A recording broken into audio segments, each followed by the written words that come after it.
Flew out July 6th. Sir Lucian left foot. Son Chico Dusty out here with the Braves. What's happening, baby? That's right. Now look, this is the start of 4 games of Braves baseball right here on Peachtree TV. Now you know what's going on. Your Braves are going to be hosting tonight the Tampa Bay Rays, who are tied for first place in the American League East in this first game of a 3-game set. It's Braves Rays right here on Peachtree TV. The Braves play here.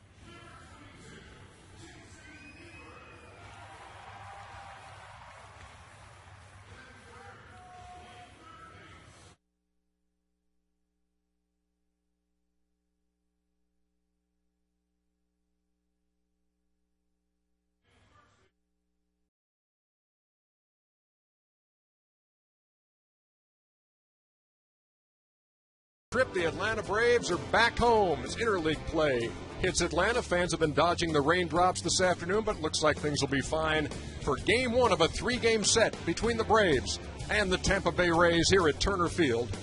The first of 3 here on Peachtree TV. Good evening, everybody. I'm Ernie Johnson. Welcome back to Braves Baseball. Nobody in the National League has a better record than the Braves. Nobody in the American has a better record than Tampa Bay. How hot are these teams? Check it out. Braves 37-27, tied with the Padres for the best mark in the National League, and good for a game-and-a-half lead over the Mets in the East. In the American League, identical 40-23 records for the Rays and the New York Yankees. Here at Turner Field, the Braves have won 9 in a row, Joe Simpson. But the Tampa Bay Rays come in here as the best road team in baseball. I think it's going to be a terrific series, Ernie. These two teams are very much alike in a lot of different ways, even though the Rays have won 3 more games this year than Atlanta. But there's one area that's vastly different between the two ball clubs, and that's team speed. The Tampa Bay Rays run, and they run often. It's really a valuable part of their offense. They have 2 guys with more than 20 stolen bases. They have more as a team than anybody in the majors. But all in all, when you compare these two ball clubs side by side, there are a lot of similarities. Check it out. They're average exactly the same. Yes, the Rays are averaging a few more runs per game because they've hit a few more homers, and their ERA is a little bit better. But both teams have exactly the same number of errors this year. Their defense somewhere in the middle of the pack in both leagues. So they're pretty evenly matched, and should be fun to watch all 3 games. An intriguing pitching matchup on the way tonight also in Game 1 of this series. We'll be back to talk about that right after this.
In fact, leads or is tied for the lead in the American League in wins with 9.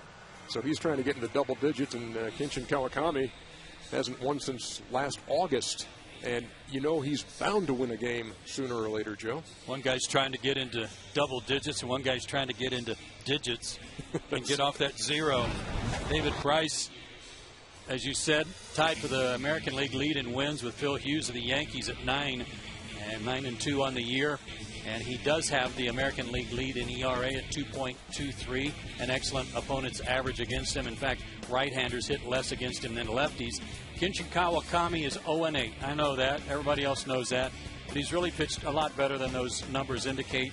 And in 4 of his last 5 starts, you take out the start against the Dodgers, he's pitched really well in those 4 good ones, 24 2/3 innings. He struck out 17. Both pitchers did begin to warm up. Both were told to shut it down. So they've done just that, and everybody in a holding pattern right now waiting for those 2 pitchers to take the field. There's a good look at Evan Longoria, one of the rising stars in Major League Baseball, and obviously a huge part of that Tampa Bay attack. Been in first place in the American League East by themselves for a couple of months, and now the Yankees have caught them, so they have identical records.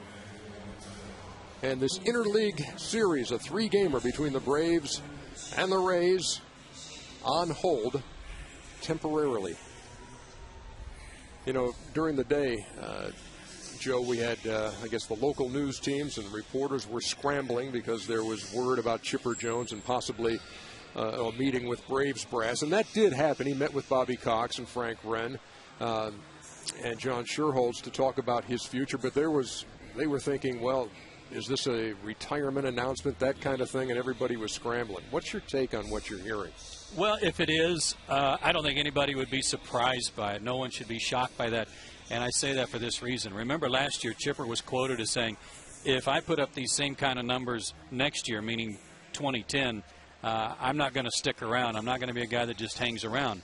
And quite frankly, his numbers have reflected kind of what Chipper did last year. So his frustration may be showing a little bit. And if that were the case, which we don't know because there wasn't a press conference and nothing was revealed one way or the other, I don't think it would come as any great surprise to anyone. Just have to wait and see, and maybe in the next couple of days, certainly during this homestand, more information will be shed on that. Yeah, Bobby Cox solidly in Chipper Jones' corner as he was cornered by reporters in the Braves dugout a few hours before game time today, and just said he thinks that Chipper Jones can still contribute, can still be effective, can still be a factor, and, you know, wishes him the best and says, you know, let's wait and see. This guy has still got game. So yeah, I don't think there's any question that Bobby and Frank and John want him on this ball club, and know that if there are any kind of mechanical or physical ailments for him right now that they can't be overcome. We all know his ring finger on his right hand's been bothering him, but all that can be overcome. It's just a matter of some of this frustration being put aside so that he can play to his full potential. And he is in the Braves starting lineup tonight. Hitting third is Chipper Jones. 228, 3 home runs, and 22 runs batted in. Very un-Chipper-like numbers. And I'll add one more thought to that, Ernie, and that is we already saw Ken Griffey Jr. retire this year right here in the middle of the season, and there's a vast difference between that retirement and any talk about Chipper retiring, because Ken Griffey Jr. was DHing at best. He was pinch hitting. He had become very much a role player and a backup player for the Mariners. Well, that's not the case with Chipper Jones. He's a 3-hole hitter, and he plays every day at third base. It's not like you'd like to see him or would see him walk away from that and leave the Braves empty-handed. Stay tuned for the latest on the Chipper Jones story, which will be continuing. So we are sitting here at Turner Field, and a rain delay in progress, the tarp on the field. In the meantime, we will take you to an episode of Seinfeld here on Peachtree TV, so enjoy it. We'll be back at you with updates as we try to get Game 1 in here at Turner Field.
Never guessed we had a 2.5 hour or 2 hours and 20-minute rain delay here in Atlanta.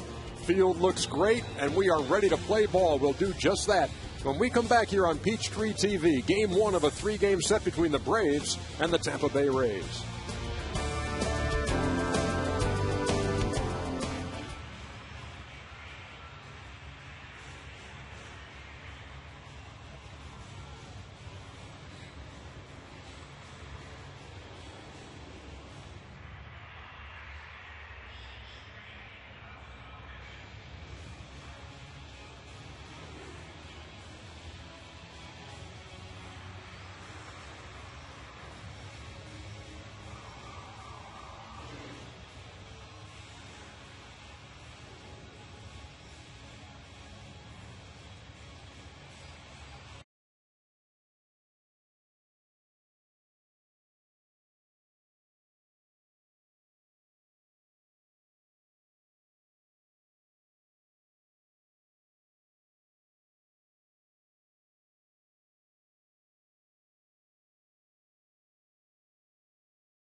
Seat upgrade, and a long time ago JJ found some lucky fans and upgraded their seats. Keep watching to see where their new seats are located.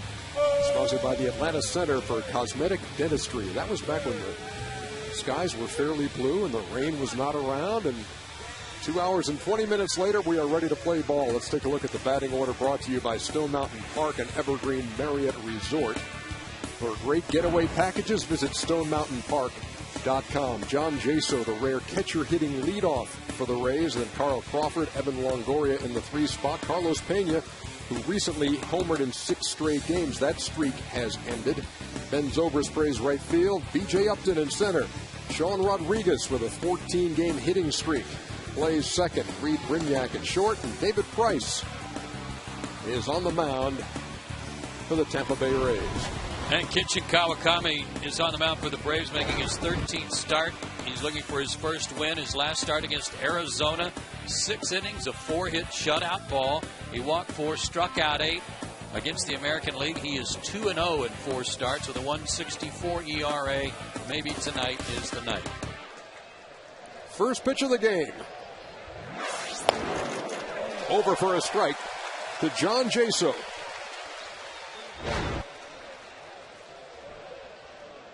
Again, the rain delay, 2 hours and 20 minutes. Thanks for sticking around here on Peachtree TV. The 0-1. And a low ball and a strike. Glad you're here, Ernie. It is great to be here. How'd that hoops thing go? It was a little quicker than that rain delay, as a matter of fact. Ball and a strike to Jaso. Fly ball, dead center. Nice catch to start the game. Blanco hauled it in.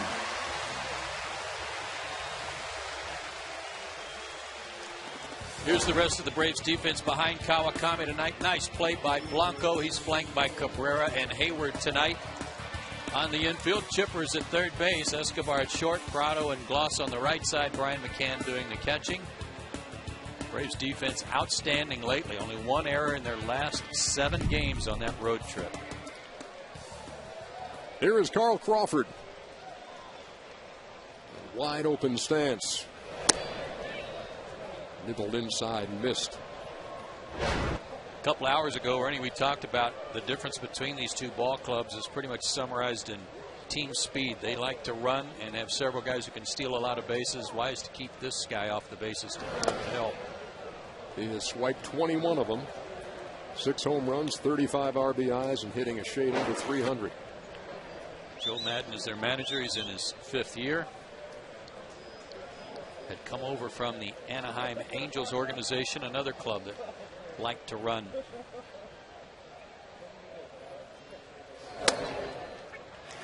Over for a strike. This is a team that Joe Madden wanted to get out of the gate in a hurry, not fall behind in a very competitive AL East. And they have done just that. Played great ball on the road. Crawford didn't get it. 2-2. I mean, they've got a race over there, Joe, and it's not just the Yankees and the Red Sox and the Rays. Toronto is still in that mix. Yeah, Toronto's been playing good baseball too. Took a little off, roller to short, and Gloss came off the bag, and Crawford reaches. Part of that is the speed, Ernie. I mean, knowing that he hit it off the end of the bat, Escobar knew he didn't have a lot of time and may have hurried his throw here. And it goes up and off the bag, and Troy has to come off the base just to keep it from getting by him.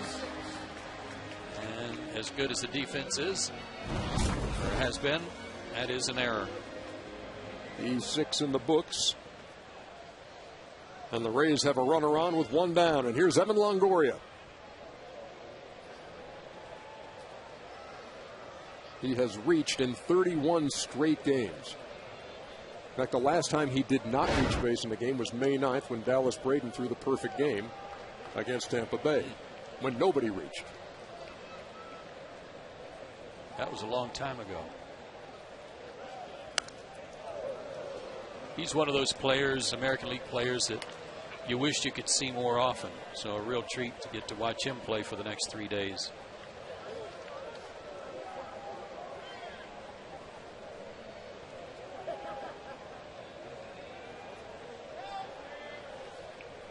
Waiting on an 0-1. Did he get him? Oh, he had him leaning. But Crawford stepped back. He is 21 for 25. And he definitely looked like he was going. Lucky to get back.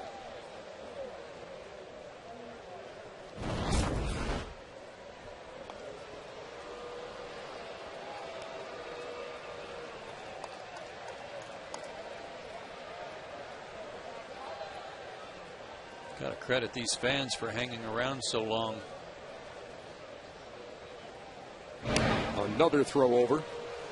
Only been 3 stolen bases off Kawakami this season. As he looks for win number 1. And I just have to imagine that 0 grows bigger, feels heavier each time that you go out. Especially the way he's pitched so great. And it just seems like it never fails that every time it's his turn, something goofy happens. And it certainly happened in Phoenix when McLouth and Hayward ran together after he left with a 1-0 lead.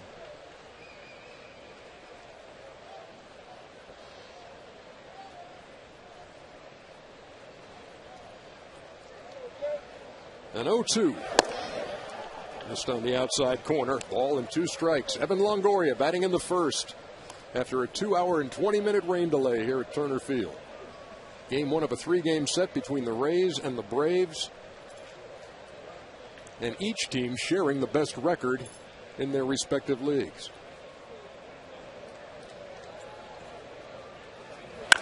There's a drive deep left.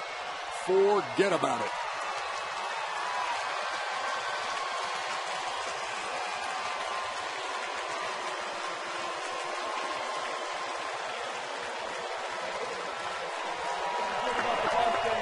The 12th home run of the season for Evan Longoria, and an even 50 runs batted in, and an early 2-0 Tampa Bay lead. No doubter. And he's reached it 32 straight games. Kawakami makes a mistake up in the zone, and Longoria didn't hit a cheapie. And the error comes back to haunt as well.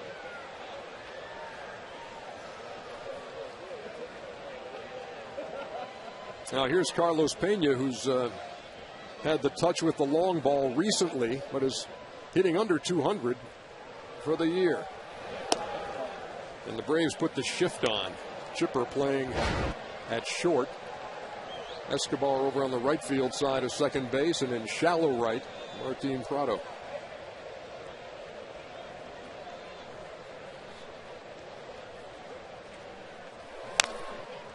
Not much of a secret as to what Pena likes to do. As you can see by the way the Braves are playing him, he wants to pull the ball. 42 hits on the year. He's only hitting 193.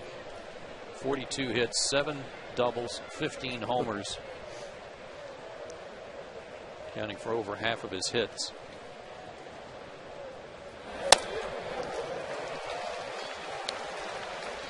A ball and 2 strikes.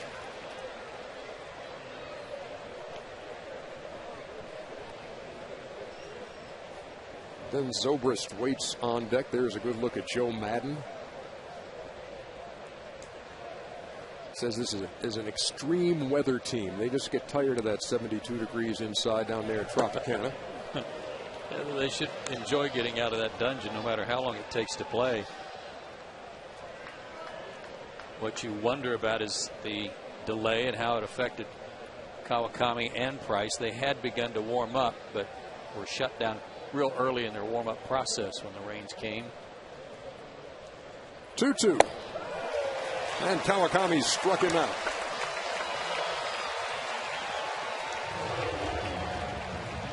Kinchin's 8 strikeouts in his last start against Arizona were a season high, just one short of his American baseball high.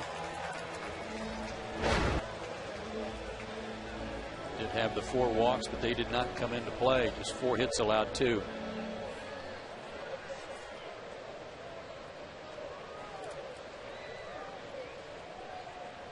Here's Ben Zobrist.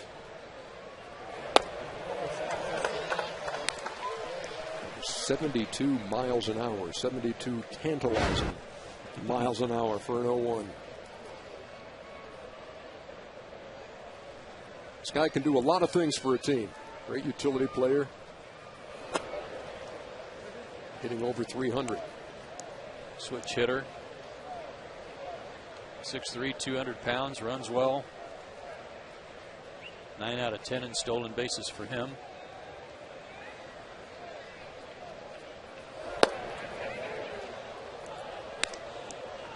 That's Bruce Dreckman calling the balls and strikes tonight. Paul Emmel at first, Bill Hahn at second, and Gary Darling making the calls at third. Game 1 of a 3-game series. Braves and Rays as interleague play comes to Atlanta. Took a little off there, and Zobrist waved at it. 2-2. First inning continues to be a problem for Kinchin Kawakami. It's the one inning he's given up the most runs. Now 11. Although 1 was unearned. 2-2 with 2 out. And a full count to Zobrist. I was mentioning how odd things were, how odd things happened every time he seemed to pitch, Ernie, and it's not a ton of unearned runs, but now up to 4, and that's the most among any of the starters, the 4 unearned runs.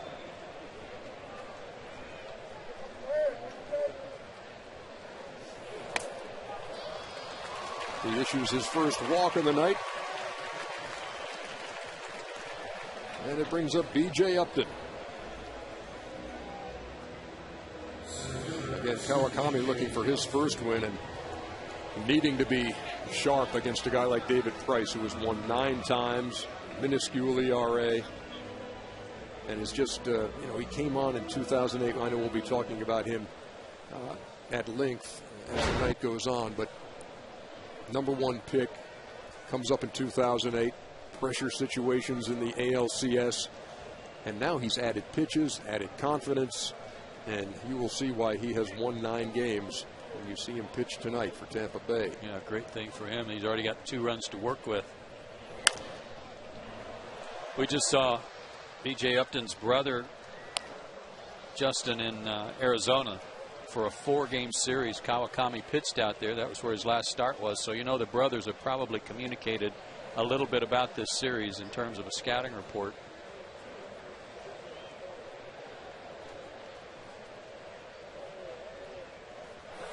Pitch out.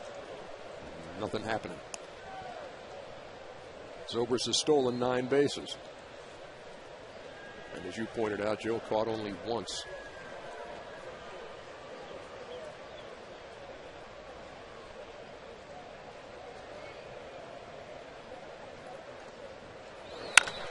That's drilled to left. One bounce off the wall, and they're going to hold up the runner at third. Tom Foley put up the stop sign, and Zobrist is at third. Upton with a ringing double to left. And the trouble continues here in the first. Well, he's another hot hitter, and that was a change-up or a split-finger pitch that stayed up, much like the pitch that was hit out of the park by Longoria. But Upton, now 11 for his last 26. He's gotten very hot lately and having a good June. Came in hitting .325 for June. This club, it's so odd. I was looking at some of their rankings in the major leagues, Ernie, and you don't see this very often. They're third in the major leagues in runs scored. That's no surprise. They hit a lot of home runs. We know that. But they're also second in the major leagues in bunt hits. So they hit homers, they bunt, they get on, they steal. They do a lot of different things offensively to give you problems. That's one of those things that Pena, in the midst of that 6-game homer streak, also had a bunt single in the midst of that. And so they will do whatever it takes. And this is a big hitter now for Kawakami in the first. Sean Rodriguez with that 14-game hitting streak. And he bats with 2 runners in scoring position in what is already a 2-0 game for Tampa Bay.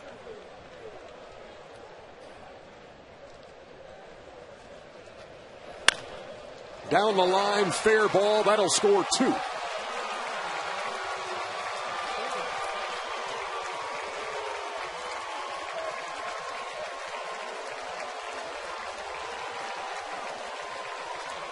Rodriguez with a 2-run double. Not exactly the kind of beginning that Kenshin Kawakami had in mind. That one ran back over the inside third of the plate. Might have even been in on the corner, but Rodriguez, now with a 15-game hitting streak, kept it fair. What a pickup he was in the deal for Scott Kazmir when Kazmir went to the Angels. The second rally of the inning started with a walk. And now they will walk Reed Brignac, the number 8 hitter, to pitch to David Price.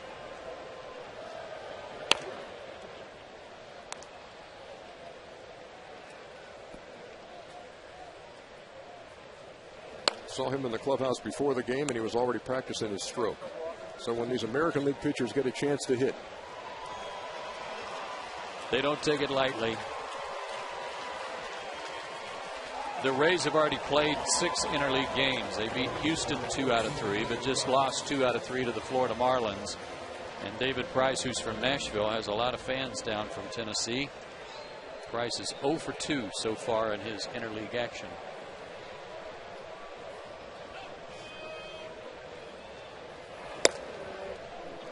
Kawakami misses 1-0. So the Rays batting around in the first in a game that started 2 hours and 20 minutes late.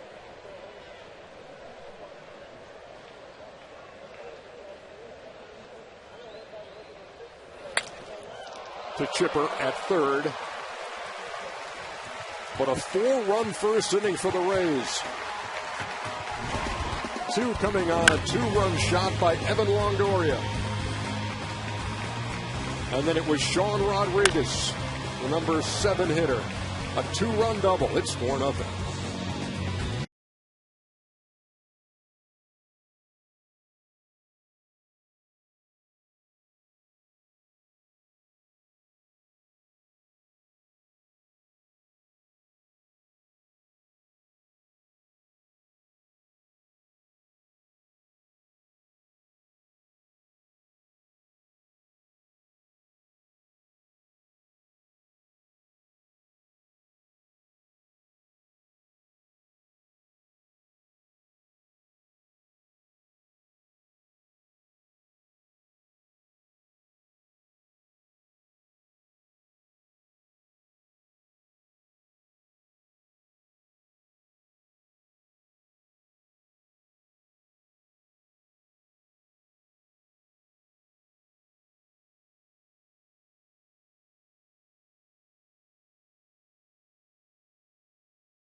Braves got some work to do, down 4-0. And here is their batting order for game 1 of this series. Martin Prado hits leadoff. Jason Hayward hitting second. Then Chipper Jones. Troy Gloss, who's been on fire, hits cleanup. Ryan McCann behind the plate. Yunel Escobar at short. Melky Cabrera in left. Gregor Blanco in center. And Kenshin Kawakami on the mound. And you see the last 14 games, those numbers for Troy Gloss, and they will face David Price. Great big guy, 6'6", 225, only 24 years old. Was the first pick in the draft in 2007 out of Vanderbilt. Last year when he got called up, after he got called up, went 10-7. But this year, tied for the American League lead in wins with 9 and leading the American League in ERA at 2.23. He's won 6 of his last 7 starts. The defense behind him tonight. 9th in the American League in defense. Crawford, Upton, and Zobrist. Boy, those 3 guys can cover some ground. The infield of Longoria and Brignac on the left side. Rodriguez and Pena on the right. And John Jaso doing the catching. Very few Braves have faced David Price. Eric Hinsky has faced him. Melky Cabrera, that's it. Now here's Martin Prado. 3rd in the National League in hitting. Leader in hits with 90. Hitting .332. David Price, fastball ranges anywhere from 91 to 95. Throws his curveball to right-handers. And he'll throw his slider to left-handers. Has a changeup but rarely uses it.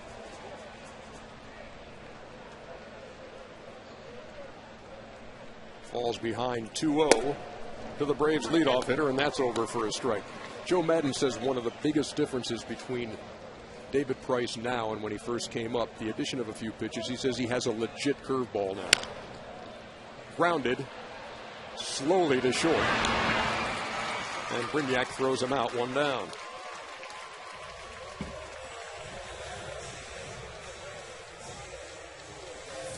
Braves baseball on Peachtree TV and HD is brought to you by BB&T, best bank in town since 1872. Here's Jason Hayward. Getting a lot of support in the All-Star balloting, right behind Ryan Braun among National League outfielders. Toward first. And right on the line and past Pena. And look at Hayward. He'll take the extra base. That hit on the chalk past the bag, and Pena took his eye off it a little too quick. Went right off the web of his glove, and Jason saw it. Pena didn't. Watch the chalk splash there. And oops, where'd it go? Well, you do have to go get it over there, Carlos. Trying to make that transfer from the glove to the bare hand for the flip. And it never happened, and so Hayward's at second. E3 on the call. Maybe that'll set Chipper up like the error set up Longoria in the top half.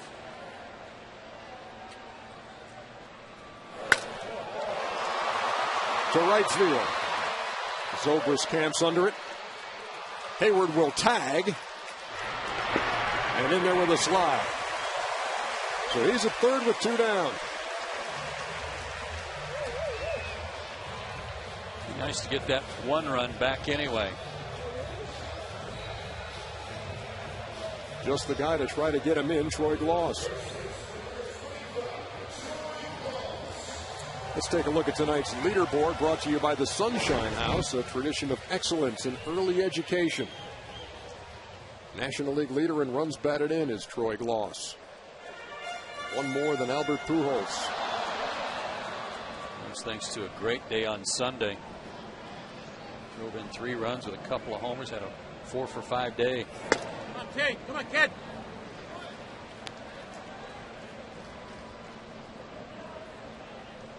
He has turned it around since a sluggish April.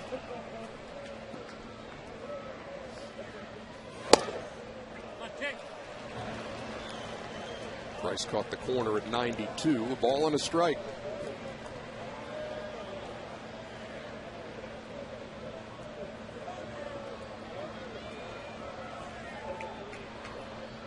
Hayward leads from third. Price into the line. Fouled back. 1-2. You talked about what happened Sunday, and here's a look. It was his 29th multi-homer game. First one into the second deck, and this one into the lower bowl. A line shot homer. Puts him at 13 homers for the year. Bryce is ahead, a ball and 2 strikes. Went upstairs and it gets away. And Hayward will score. It's 4-1.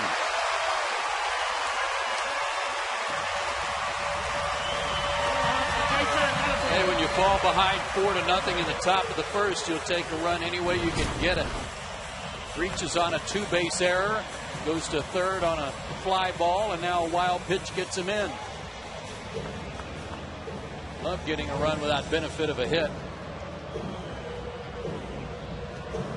It's just a 3-run lead.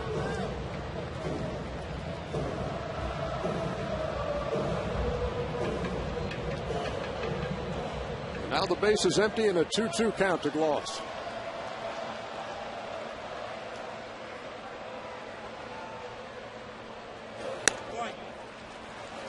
That stayed way upstairs, the breaking ball, and it's a full count, 3-2.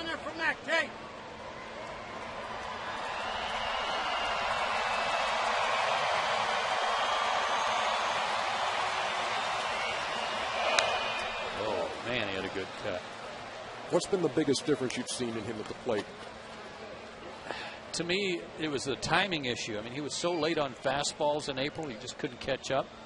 And his comment to me right at the end of April was when he started going good was getting his front foot down so that he could let his hands work. Let's go. He draws a 2-out walk.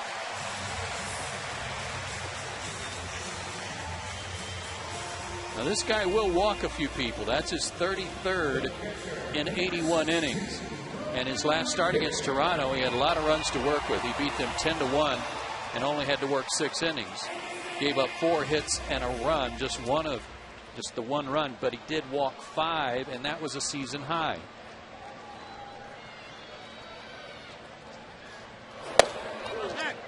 Brian McCann takes a strike at 97. He will rush it up there on occasion. Has a nice slider.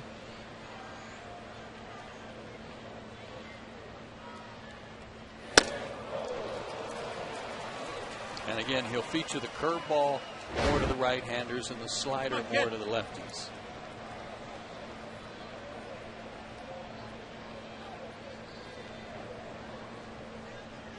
He's used the gas to get up 0-2 on Ryan McCann in the first.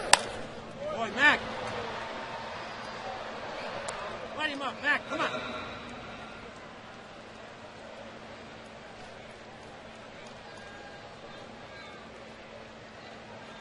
You're just joining us. 2-hour and 20-minute rain delay, and then the Tampa Bay Rays battered around in the first, scored 4 runs, 3 of those unearned off Kenshin Kawakami.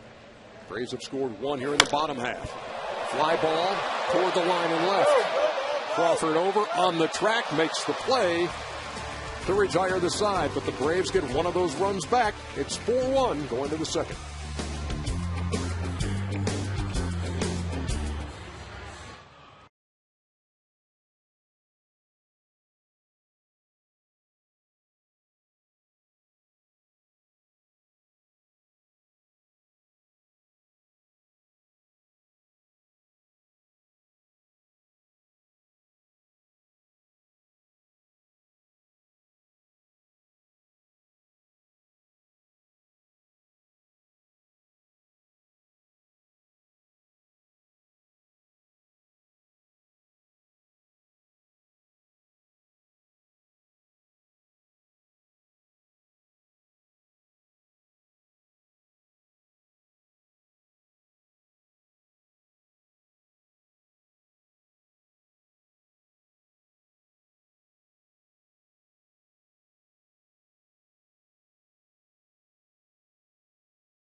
This will be an endurance test for some of those in attendance here at Turner Field, the young ones,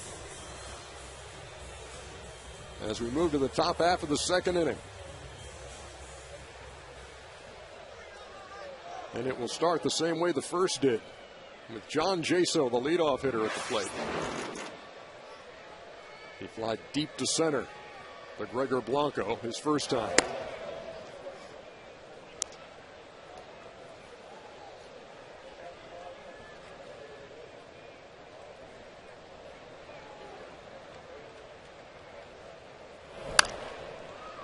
His tag in the Rays system was that of a all-hit, no-catch catcher. He had to work on his defensive abilities to get Joe Maddon's attention and work tirelessly in spring training, we were told, with Bobby Ramos, who's their bullpen catcher.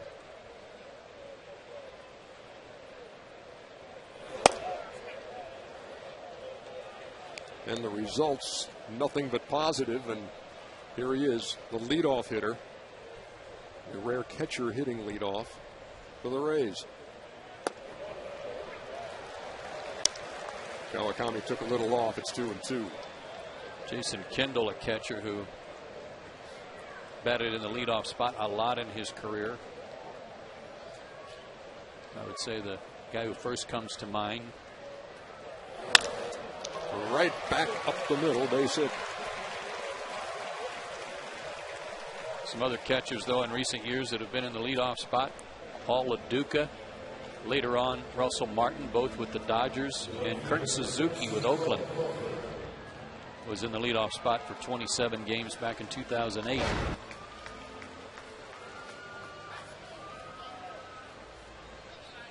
And Joe Madden likes to have Jaso in there against right-handers, hitting at the top of the order. Here's Carl Crawford.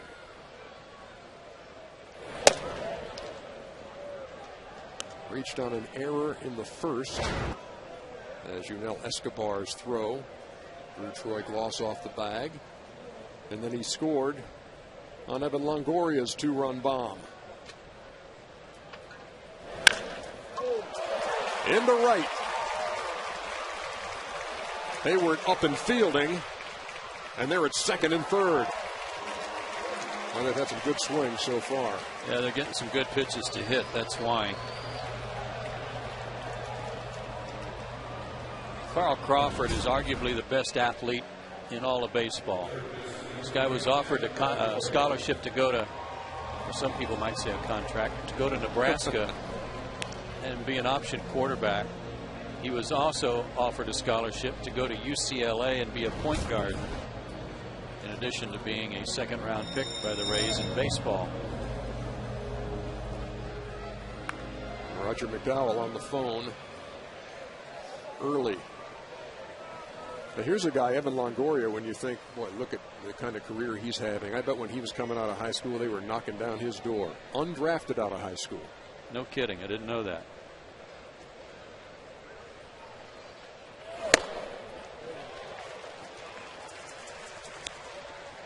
Well, he's got no troubles now because he can play.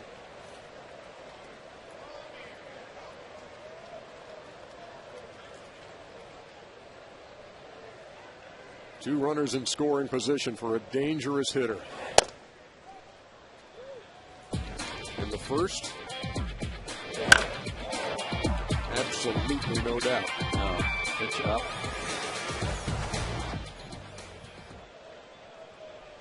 He waits on a 1-1.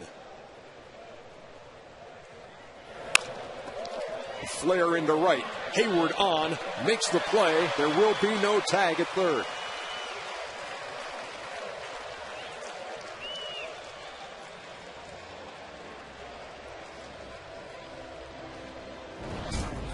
Just not deep enough for Jaso to tag and go. He went back to tag, but was not going to score on that fly ball. So at least a break for Kawakami there. Let's see if the Braves put Pena on to set up a potential double play ball.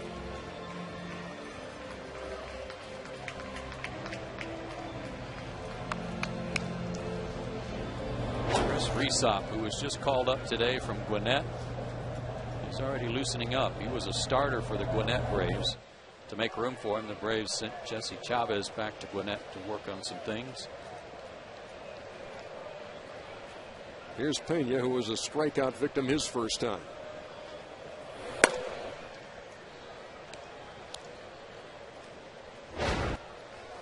The Rays with 4 in the first. They have runners at second and third and 1 out here in the second.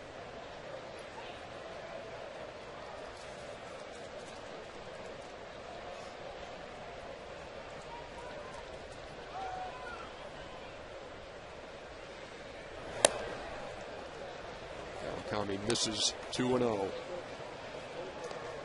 Tampa Bay's only hit into 37 double plays compared with 51 by their opponents.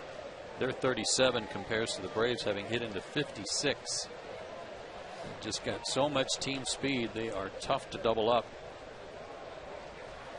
Already 46 pitches for Kenshin Kawakami here in the second. Fly ball left.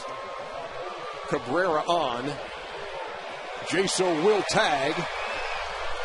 And the throw just late and bounces away from McCann, and the runner will advance to third. Crawford moves up.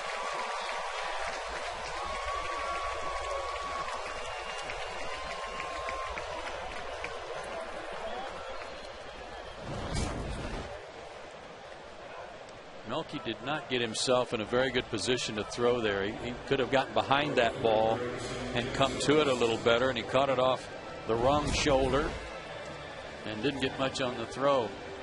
One that high, he could have gotten behind it and come to it, then had a little better momentum moving to the plate. There's also an error on McCann, allowing the runner to move up.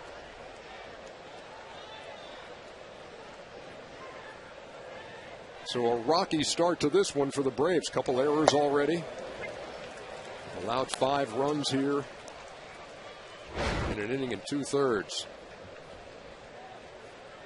And there's a Ray 90 feet away, and the person of Carl Crawford with Ben Zobrist at the plate. He walked his first time intentionally.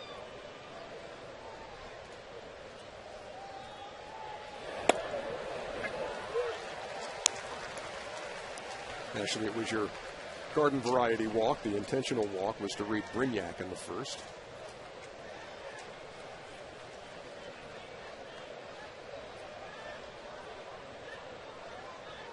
The 0-2.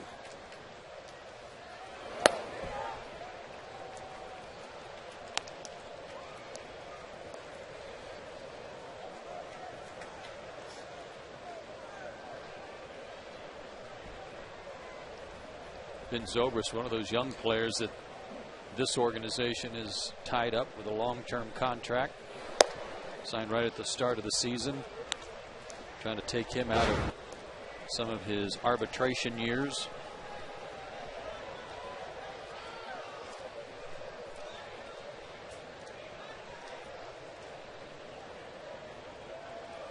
Two with 2 out. And a run in.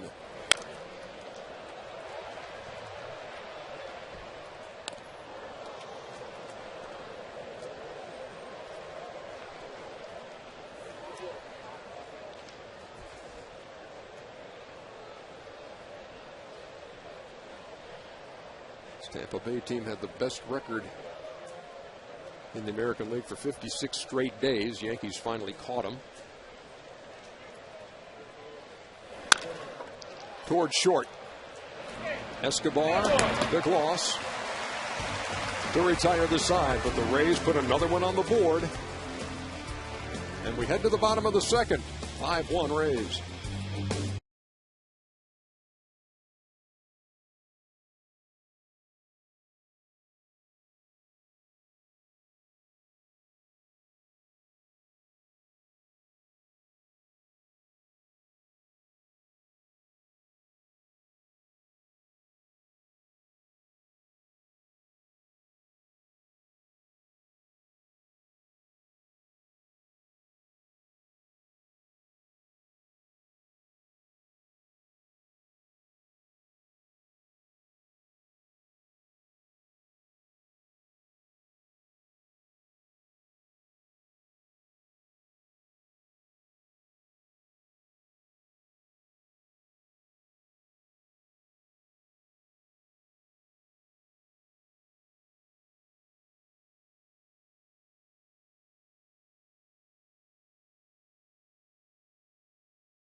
Take a look at the SunTrust Solid Performance, brought to you by SunTrust. Live solid, bank solid. And tonight's category for the Solid Performance is American League ERA leaders. David Price at the top of the list. Doug Fister of the Mariners, Andy Pettit not far behind. But a four-run lead again for David Price. Braves didn't have a hit in the first. They did score a run. Took advantage of an error and a wild pitch, as Jason Hayward has scored the lone Atlanta run. Here's Yunel Escobar.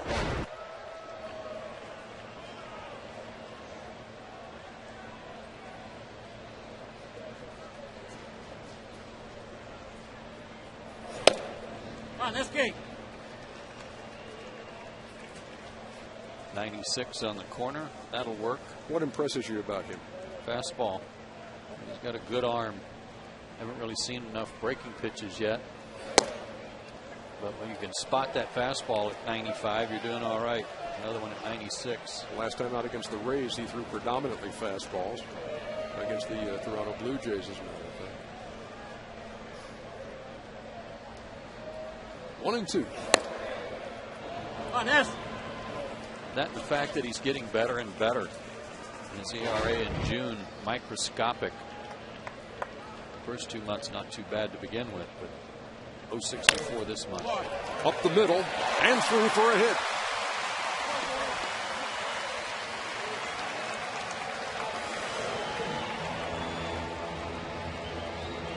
First Atlanta hit of the night. Comes here to lead off the bottom of the second. Bunnell had a good road trip. He hit 333 on the trip. Started hot, then got a little bit cold. Had an 0 for 8 streak snapped yesterday. Actually, an 0 for 10 streak snap. Finished with a couple of hits yesterday. And he's swinging the bat a lot better. His average up close to 250 now.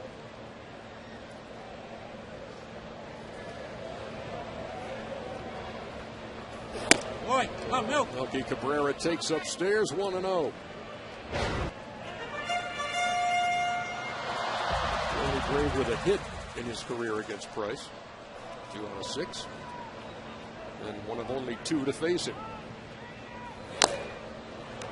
Rip, come on, kid. Come on, milk.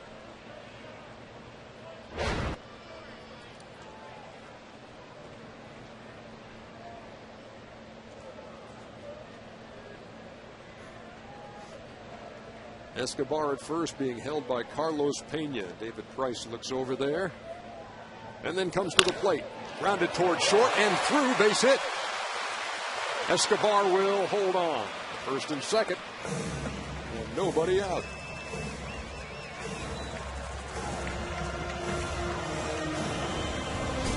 There's a good start to the second inning. Gregor Blanco playing tonight because even against the left-handed pitcher, because the Braves are a little short-handed in the outfield, what with the injuries to McLeod, who's on the disabled list, and Omar Infante, who is not, still nursing that sore foot.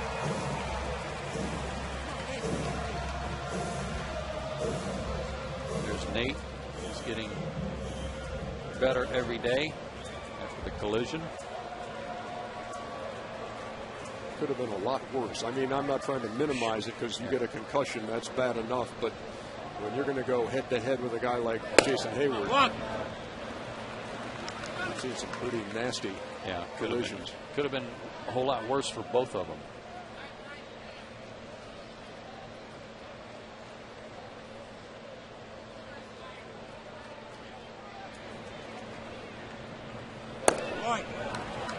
Blanco takes low. 2 balls and no strikes. Hasn't exactly been smooth sailing for David Price here early. Gregor had a couple of base hits his last 2 times up yesterday, or excuse me, Sunday. Finished 2 for 4 in his start.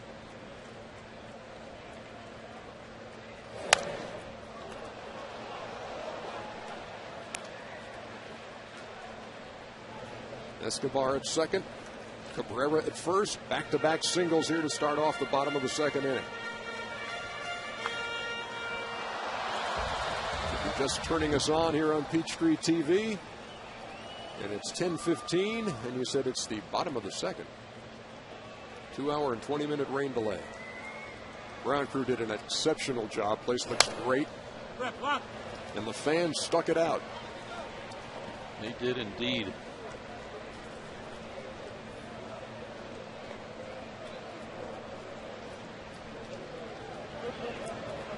Good at bat here for Gregor, who always chokes up on the bat. He's trying not to pull off the ball, trying to stay on this left-hander, but he's been a little late on those last 2 fastballs.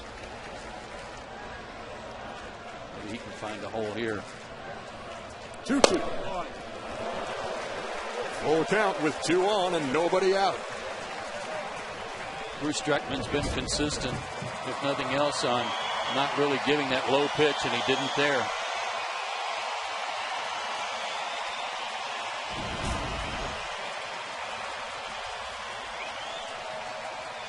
The 3-2 stays alive.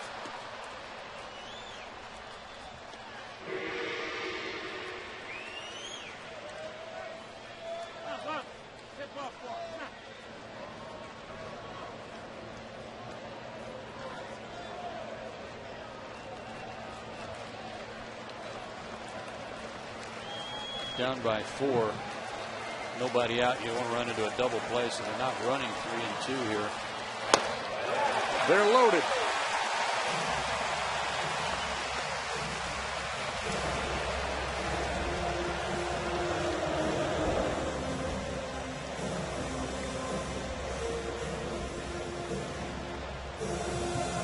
Second walk already.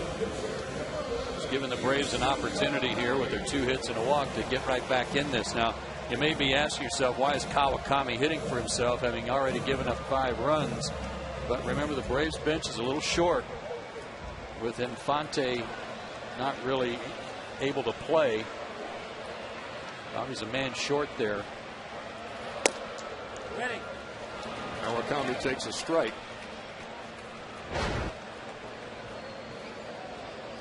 Longoria and Pena in at the corners. Double play depth at second and short.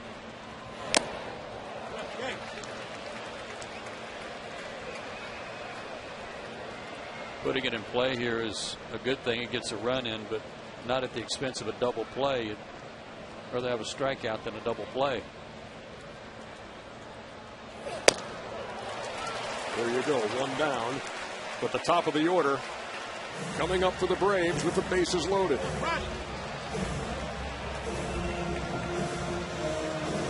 Chance to get right back in this game here in the bottom of the second.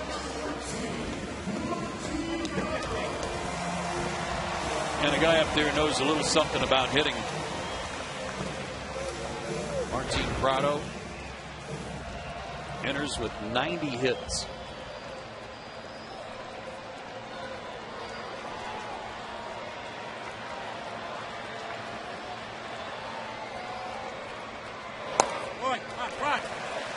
Inside 1-0.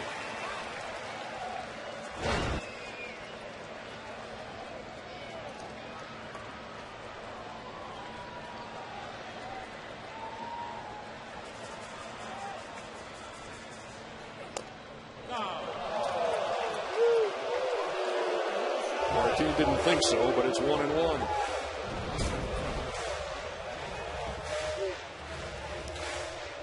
Wow. Braves may have caught a break there.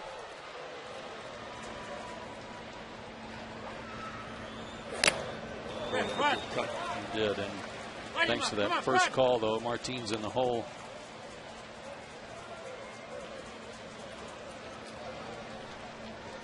Martin with his 90 hits. Tough to defend because he hits the ball to all parts of the ballpark.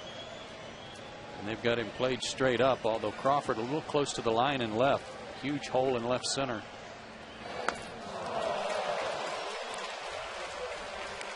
And Price fooled him and struck him out. There was the curveball. Fastball curves to right-handers, and his out pitch to right-handers is the hook, and that was a beauty, down and in. Like he had his finger up on that curveball too, kind of like a knuckle curve. And as Joe Madden said, it was late last year he started having some success with that curveball. Carried that thought into the offseason and has used it effectively and racking up 9 wins already this year.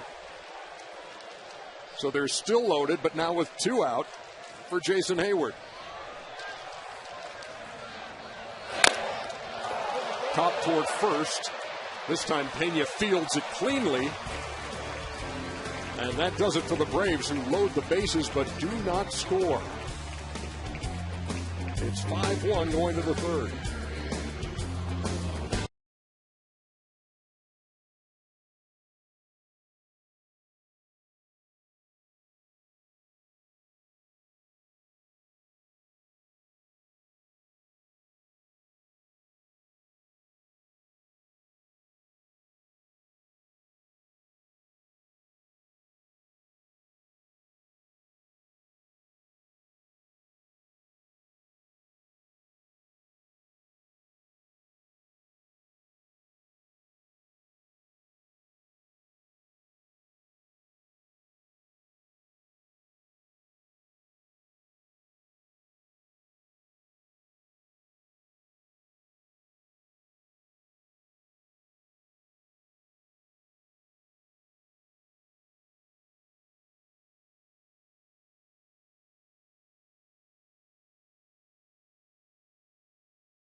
Mile. They got those new seats right behind the tarp. They got to see the ground crew up close. Yeah. Take that thing off, put it back on, take it off. And they're watching the ball game. First of 3 here on Peachtree TV between the Braves and the Rays in Tampa Bay with a 5-1 lead as we go to the 3rd. B.J. Upton doubled his first time. Takes a strike, 0-1. See if Kawakami can reward Bobby Cox with some good shutout innings after hitting with the bases loaded. Just never figure on Prado and Hayward making outs that don't get anything across. That was the thing. Braves had him loaded with nobody out.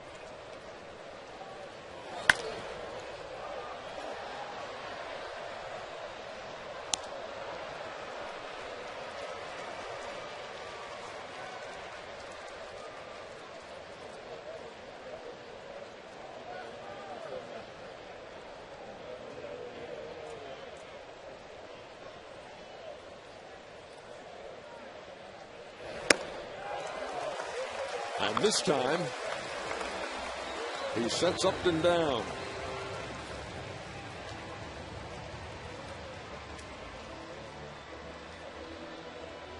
So 1 out here in the 3rd for Sean Rodriguez, who extended his hitting streak to 15 games. The club record is 19.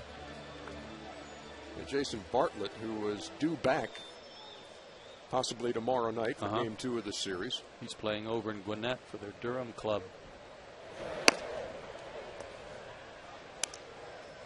Farm system of the Tampa Bay Rays in town, the same time the big club is in. Fly ball, right center, Blanco, 2 down. And by the way, Jair Jurgens pitched in his first rehab assignment last night against Durham. Went 2 2/3 innings. Gave up 5 hits and 4 walks, but just 2 runs. He also struck out 4. But said he felt good, and that was the key, that his leg came out of that all right.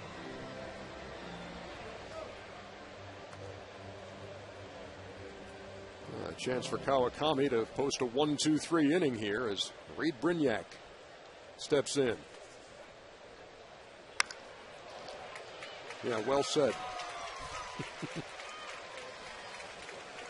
2-out single for the Rays shortstop. This team came in 3rd in the major leagues in hitting in interleague play. Team average of 302.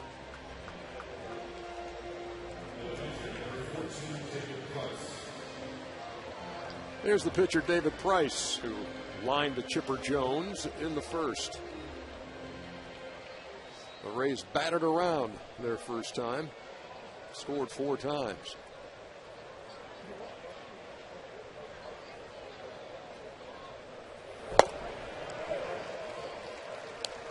Talking to Joe Madden before the game, you know, when you've got the interleague going, and says it's a challenge as a manager, as an American League manager, coming to a National League ballpark without the DH. Right. And we just got into the discussion of, is it ever an advantage for the American League when you're playing interleague ball? If they're in their ballpark, the National League team gets in there, hey, they don't have to hit the pitcher. So it's really no advantage for you. You're used to it, and you go to a National League park, and suddenly you have David Price at the plate.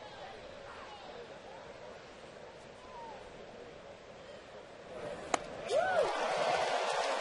wouldn't worry too much then. Based on that. He just stopped spinning. We'll be back.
reproduced or retransmitted in any form, and the accounts and descriptions of this game may not be disseminated without the express written consent of the Atlanta Braves.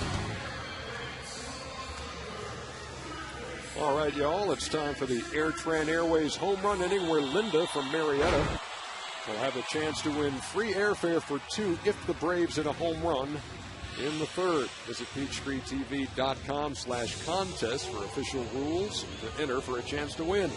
Airtran Airways, go. There is nothing stopping you. And Chipper will be hitting for Linda to start things off. Sorry, Ernie, the umpires were out on the mound for just a brief second. David Price, of course, struck out to end the inning, and they were waiting for him to come out there and make sure the mound was okay with him. I don't know if he'd complained about it before, but no patchwork was necessary, so all set to go. And Chipper has been the center of attention today in the Atlanta media world. There were certainly some reports going around about a possible announcement he would be making, talks about retirement and that kind of thing, and talks about him meeting with Braves brass. He did meet with Bobby Cox, did meet with John Sherholtz, Frank Rand, talk about the future. And, you know, Chipper's made no, secret of the fact that this could be his last year. Bobby Cox's last year. Chipper's talked about the same thing as he lines one toward the gap in right center field. And that'll roll to the wall for a stand-up double. But it's moments like that, as Bobby Cox spoke about him in the dugout before the game to reporters, that he said he can still produce. Yeah, I think everybody knows he can. I mean, I know his numbers don't say that in recent months, but when he picks on a high pitch, a mistake from a guy like David Price, and he can still hit anybody's fastball, gives you reason to think that maybe he would have second thoughts about that.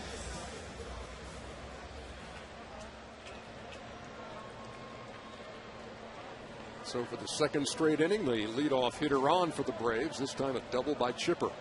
Here's Troy Gloss. Walked his first time. 13 home runs, 49 runs batted in.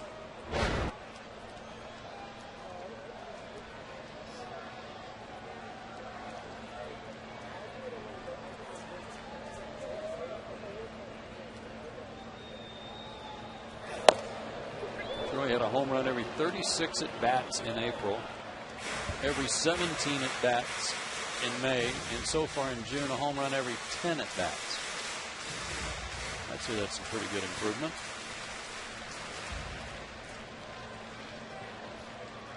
But again, it just goes back, Ernie, to timing, confidence. Price got him upstairs.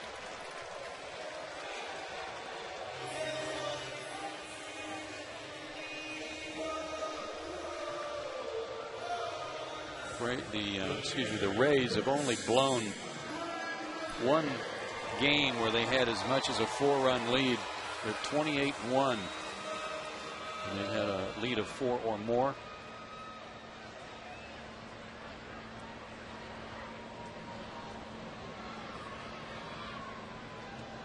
But they've lost 3 out of their last 4.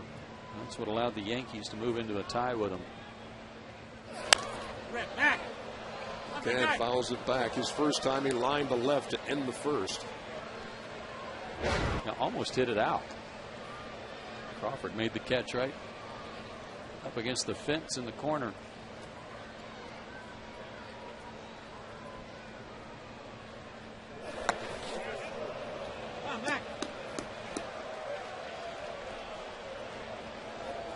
Mac offered it that one to Brian McCann. 0-2. Yankees beat the Phillies tonight, huh? Hey, Hal. Yankees beat the Phillies tonight? Yes, they did. And so Tampa Bay must win tonight to keep pace with the Yankees in the AL East. It was that showdown of C.C. Sabathia and Roy Halladay. And they had some pretty good swings against Doc Halladay tonight. Yeah, 3 homers. 98 on that last delivery from Mr. Price.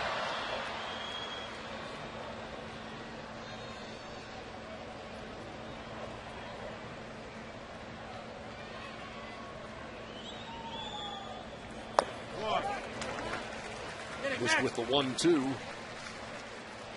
Come on, big guy. 138 average against him this year with runners in scoring position. That was coming into tonight's game, and they're 0 for 5 tonight. Bases loaded, nobody out last inning, and failed to score. Boy, come on, Mac. Just missed again, and it's full. Chipper at second after a leadoff double. Stayed there while Troy Gloss struck out swinging. Now it's 3-2 to McCann.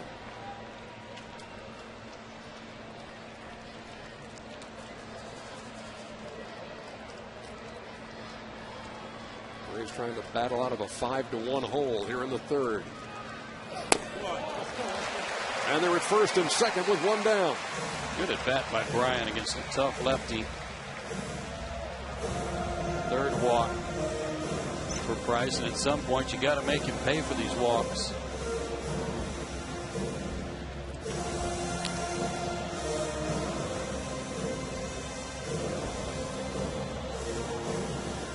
Now Escobar with a solid single up the middle to start the second inning, and told you he had a good road trip, hit 333 on the trip. He's had an even better month of June, hitting over 340.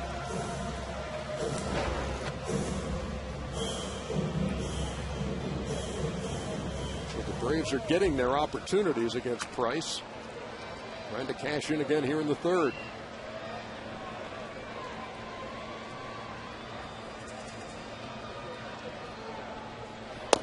Oh, that's game. Escobar looks at a breaking pitch, 0-1. And part of the confidence comes in knowing when to throw that pitch and having the confidence to throw that breaking pitch. Boy, go. That one bounces away, and they'll move up.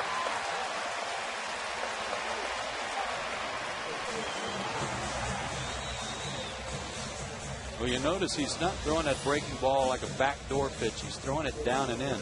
That must be where he's most comfortable, trying to get the right-handed hitters to swing over the top of it. But he's got to have his catcher cooperate here. Jaso did make a good move over there to get in front of it.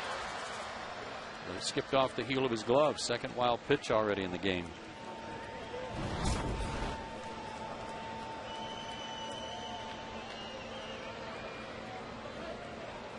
Big opportunity for Escobar. Boy, come on, that's game. Come on, big guy.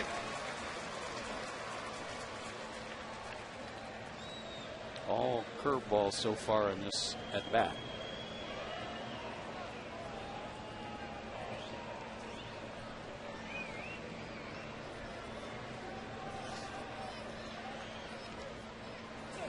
Boy. 3 balls and 1 strike. Has not been vintage stuff by the left-hander tonight, who grew up a big Braves fan growing up in Tennessee. David Justice, his favorite player. Pitching in this ballpark for the first time. Small strike zone here for Escobar. I'm sure it's exactly the pitch you want. Towards second. That'll score a run. And it's 5-2.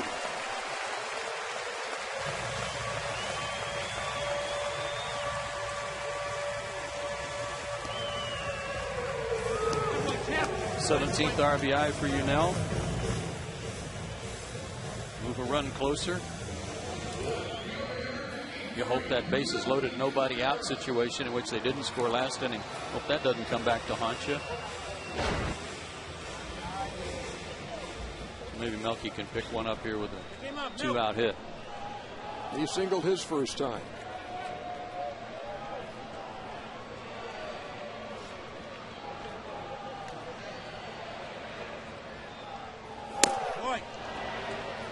Nowhere near 1-0. He went to the windup here with a runner at third. Maybe just because that feels a little more comfortable to him. He hasn't thrown many strikes out of the stretch, or not enough to feel right.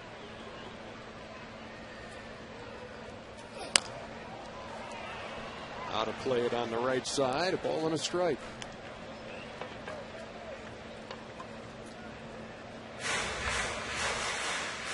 Braves fell behind in this game 4-0. trying to whittle it down. Now 5-2. With a runner at third and 2 out.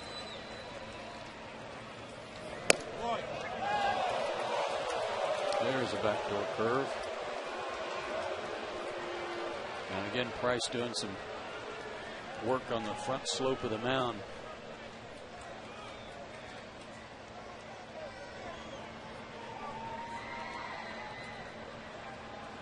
The 1-2. Fly ball down the right side. Long run. And what a play by Sean Rodriguez. Blue Star to end the inning here in the third. This has been the Airtran Airways home run inning of the game. No home run. Be sure to register at peachtreetv.com/contest.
Overall, and Jason Hayward was selected 14th.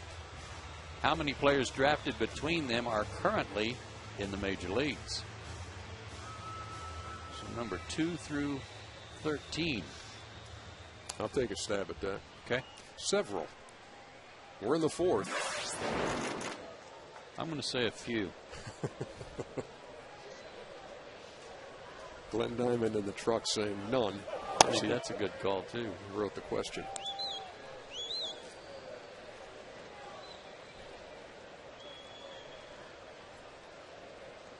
John Jaso leading off for the third time in this game. Fly ball to right. Should be no trouble for Jason Hayward. One down.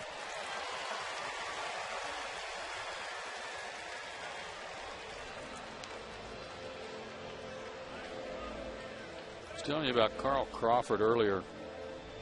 And when he was at Jefferson Davis High School in Houston, he was actually a defensive player, but the starting quarterback got hurt his junior year, so Carl moved to quarterback, and in the first game, their team scored 50 points.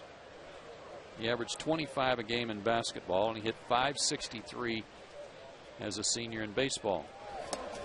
Couldn't get a date.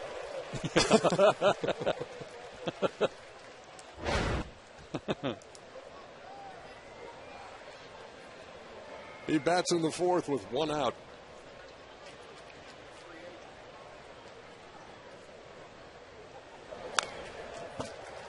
No balls and 2 strikes.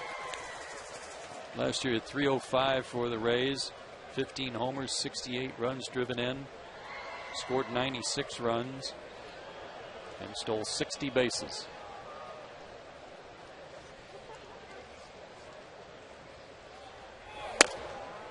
Missed a ball and 2 strikes.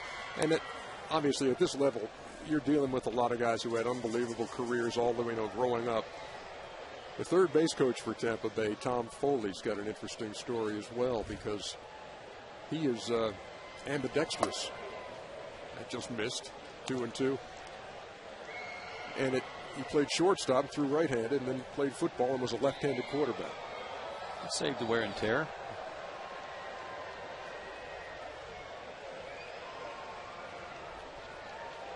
Two-two.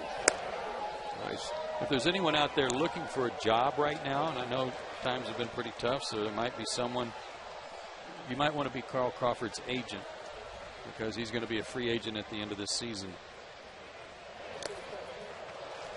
And you don't want to walk him. Kawakami lost him.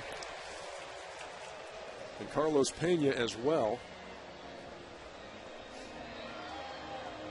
So a couple of guys who really are kind of the face of the franchise to a degree. Longoria also, obviously, but Crawford and Pena have been there.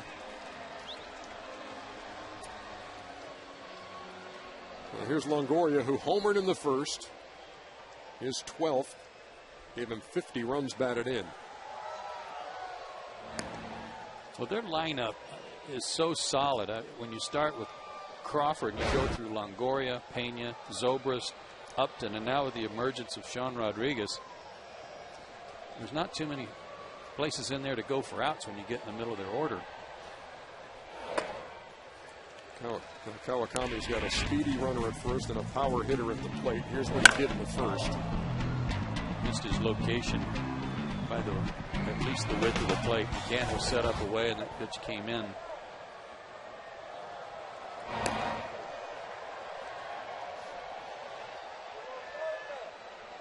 Crawford swiped 21 bags to lead the team.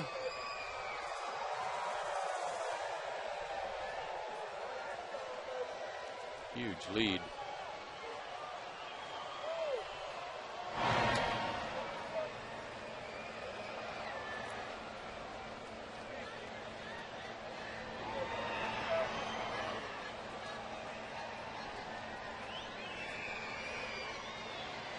He's gone. Pitch out. Throw just late.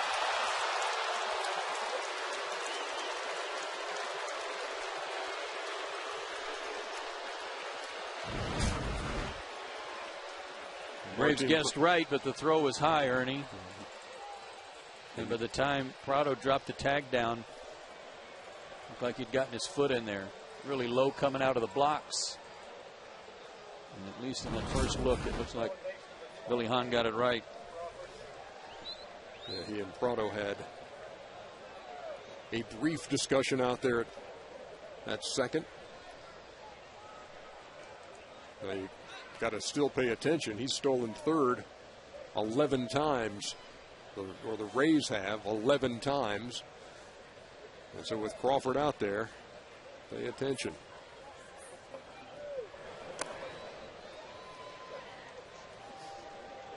Another look here, Joe.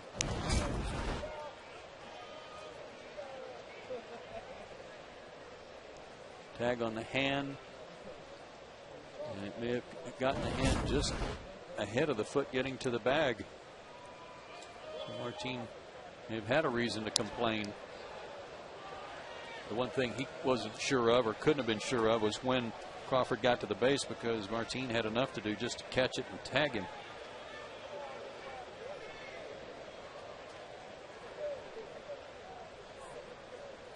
Two and one to Longoria. Yes, he did.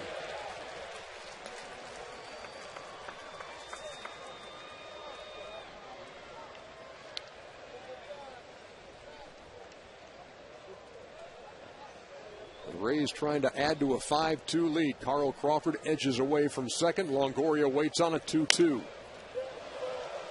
Fouled off near the Braves dugout. And it stays 2-2.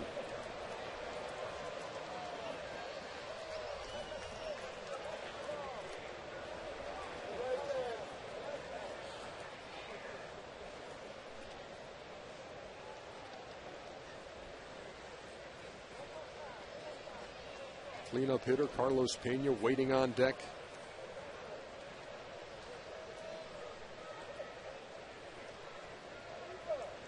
as Longoria waits. Braves are doing a good job of bird dogging him, trying to keep him close. Most guys, when they take their lead at second base, take their lead behind the line between second and third and kind of walk into the line.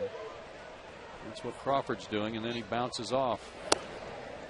But he's got a moving, walking lead if you let him, and you got to make him stop.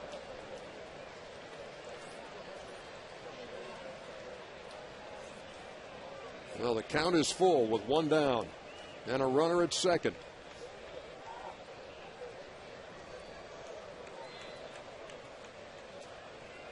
Prado chased Crawford back to the bag.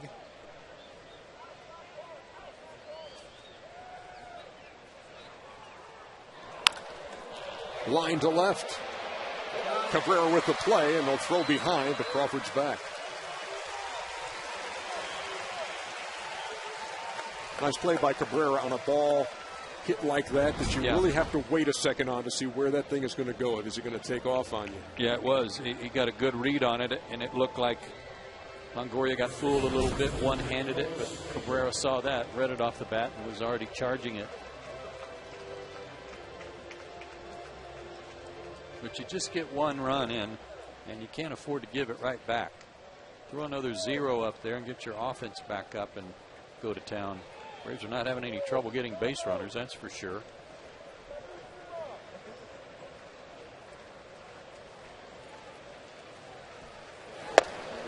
Carlos Pena takes a strike, his average down to 192. Does have an RBI tonight with a sacrifice fly in the second.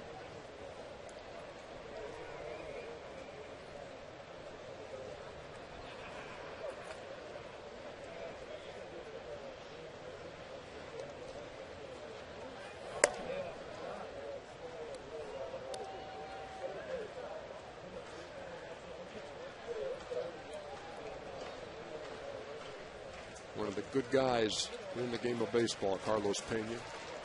Roberto Clemente Award winner.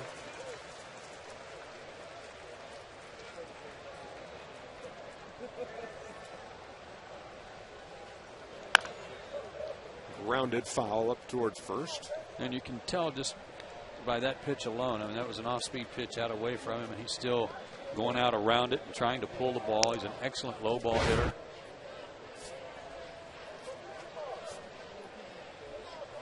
Long first inning, in which he gave up 4 runs, but 3 were unearned.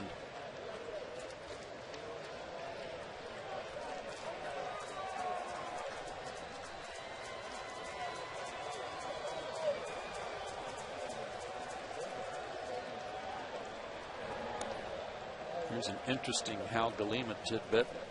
They're all interesting. Well, you're new.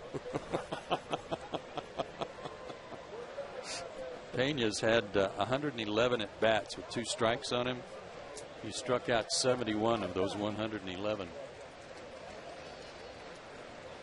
Say, that is interesting. See? This one's grounded to second.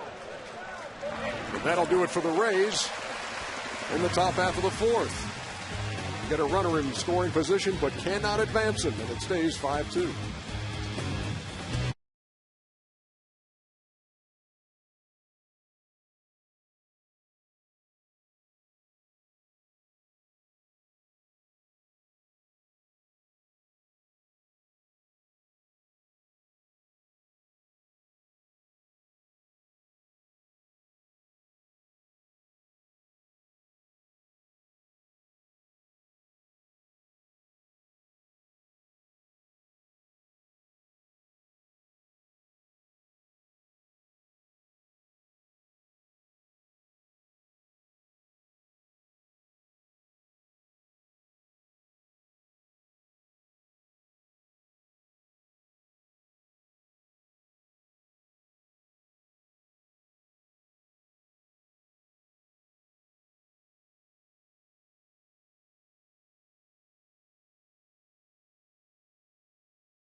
2007 draft, David Price went first.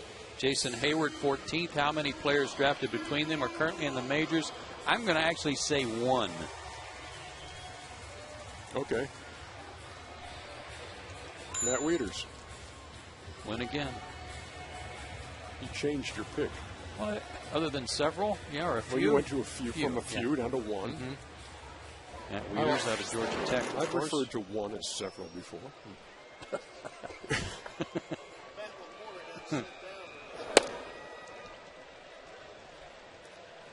We're in the bottom half of the fourth inning in a 5-2 game. Gregor Blanco leads it off for the Braves.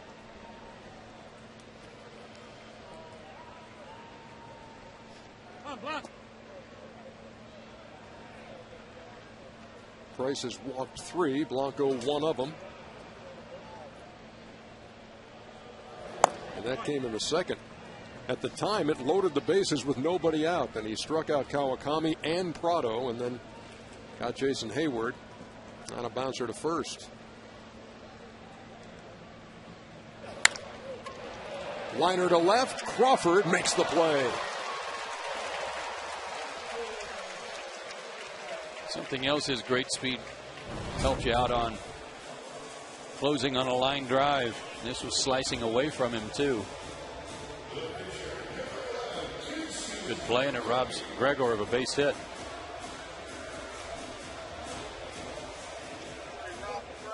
So David Price retires the leadoff hitter for the first time in the last 3 innings. And here is Kawakami. Really struggled in the first as the Rays batted around and has righted the ship.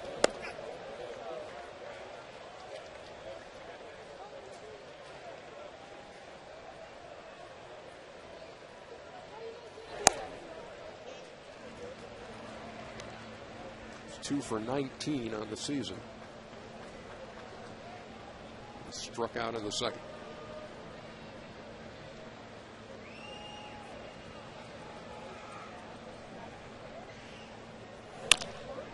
Toward short. Rignac throws across for the second out.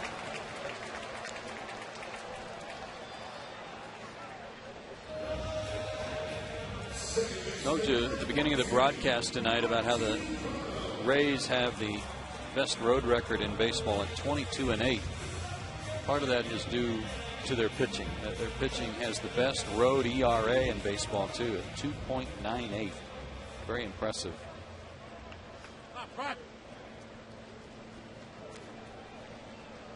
Braves with their 9-game home winning streak on the line. They are 19-6, those 25 home games, the fewest in baseball. Rip. There has not been a 1-2-3 inning yet in this game. Price has a shot at it as he faces Martin Prado here in the fourth. Prado 0 for 2.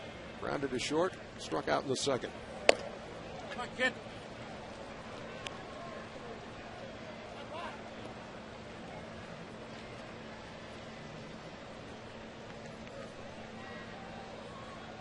Behind in the count, 1-2. Attaboy, try it. A blooper to right. And Zobrist on the hop. So Prado reaches.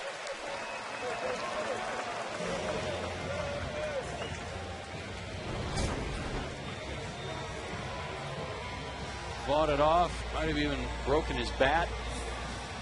Zobrist for the short hop. That grass wet from the rain is like a slip and slide out there when those guys go to the grass to make a catch. Come on, Jake. Now here's Hayward, who's had mirror images in his first 2 plate appearances. Tappers to first. High bouncers. One of the things I've been talking about lately with Jason Ernie has been how far he's off the plate, and with regard to his thumb that's been bothering him, and how it might be better if he were moved to move up a little bit on the plate. But one thing, and there's another pitch away, that's 2 in a row away. If Jason's going to try to pull the ball on this lefty, that's about all he can do from that far away from the plate. and trying to roll over the top of pitches, he's going to hit choppers into the ground that go to the right side. Foul straight back. Let's take a look at those first two at bats. Take a look at the location. I mean, look where he is with relative to the plate. And he tried to go out and around that one. And this one's up and away, and he rolls over the top of it. Earlier in the season, those were pitches that he would take to left field, especially against the lefty. And it looked like he was trying to do it there. He reached on an error his first time, and Pena fielded the ball right on the line and then could not make the flip to first. And then in the second, he was retired 3 unassisted with the bases loaded. He bats here with a runner at first, 2 down, bottom of the 4th. If you have a sore thumb, especially on your top hand, as it is with him, the last thing you want to have happen is get jammed. So actually, he's trying to prevent that by starting early and trying to pull the ball. See what happens here, 3-2. Keep throw, Rod.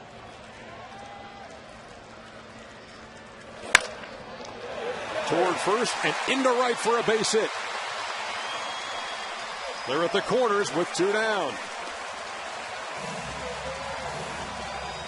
That one worked out well. Grounder to the right side that found the hole with the first baseman holding the runner on. And also because Price couldn't afford to run the risk of walking him, so I gave him a little bit better pitch to hit and one that he could jump on.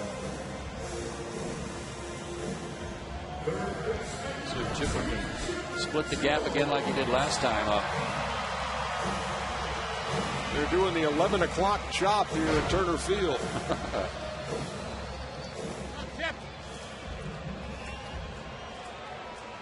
Chipper hitting .333 with runners in scoring position this year. And he represents the tying run. Breaking pitch, beauty.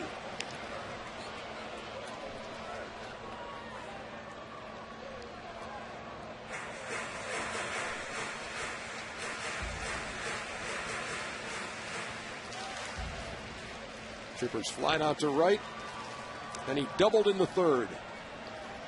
That to the gap in right center. Boy, on Chip. Ball and a strike.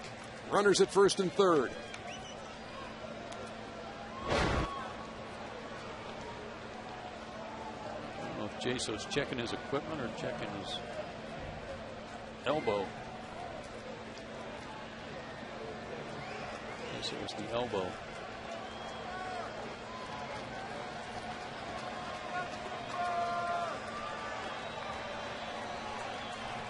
Two straight curveballs. Would they throw 3 in a row like they did Escobar? Boy, come on, Chip.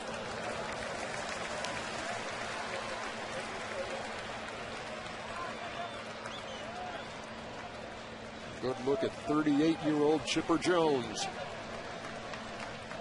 And the kid, David Price.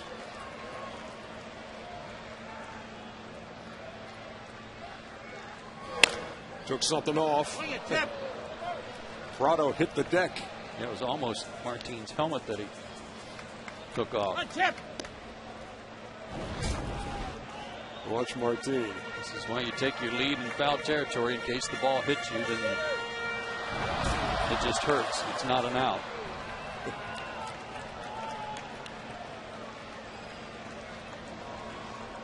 Big pitch here, 2-2.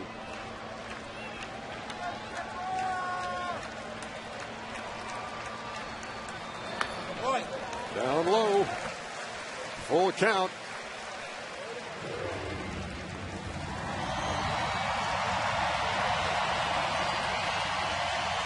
Hayward's good speed, especially with a head start here. The one thing he doesn't want to have happen is get picked off. He's really got to wait before he breaks. Make sure Price is not coming to first. But even with a late break, he could score on a double.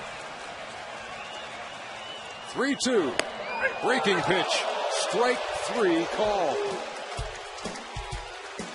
David Price gets out of the jam with runners at first and 3rd. And it's still 5-2.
satisfaction nationwide for 6 straight years. Experience all the comfort and amenities you expect at an unexpectedly low price. Jamieson Inn's Live Large, Pay Less. The Braves are 0 for 8 tonight with runners in scoring position. They've had opportunities, but still trail 5-2 as we move on to the 5th. Zobrist, Upton, and Rodriguez. They face Kenshin Kawakami.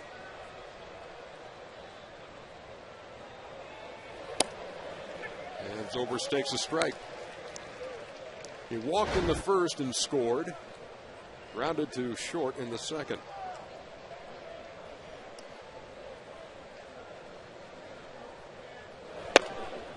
He's a rare hitter these days in terms of his stance left-handed, and that is that you can see his number when he's up there. Not too many guys bat with a kind of a turned or closed stance like he does.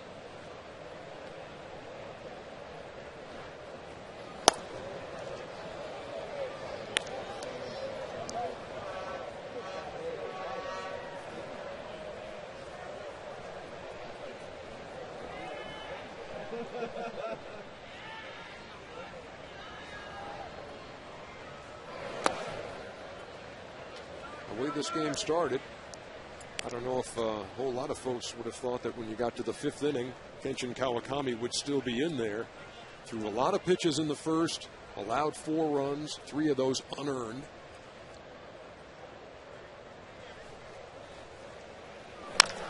And there's a line drive single to start the 5th.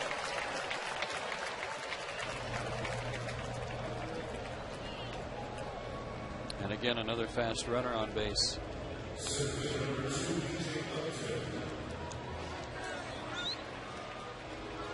Seventh hit allowed.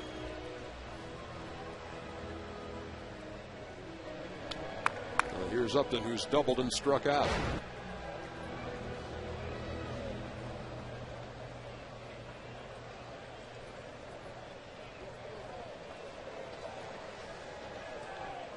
Zobrist with 9 stolen bases. Upton showed bunt and pulled it back 0-1.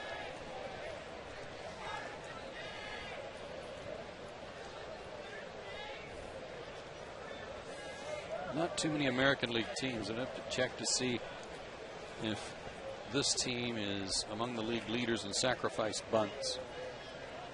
In the American League, for a team to have 18 sacrifices, that's a lot.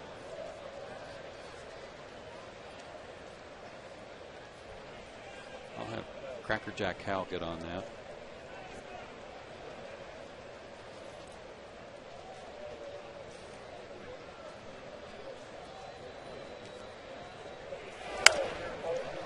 Third in the American League, says Hal. Thank you.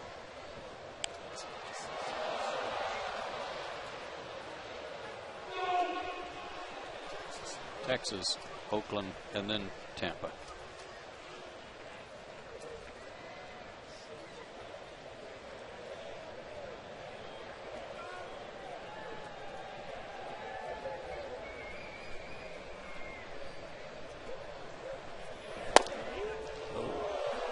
Pretty good pitch there.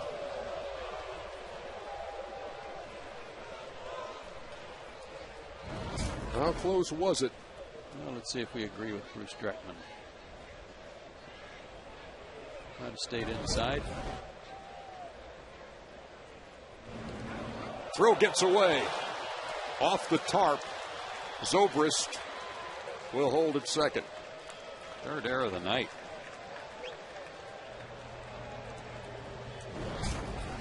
That has been part of the issue tonight.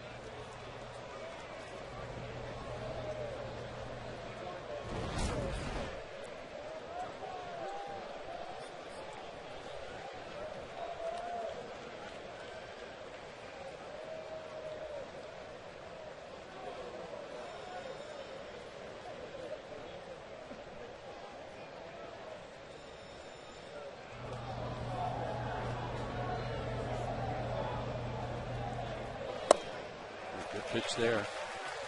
Took a little off. That one ran down and in. Might have been the split. And he got him swinging for the second time tonight. So 1 down, 1 on in a 5-2 game, and Sean Rodriguez doubled his first time, knocked in a couple of those runs in the first as Tampa Bay scored 4 times right out of the gate. Ran his hitting streak to 15 games.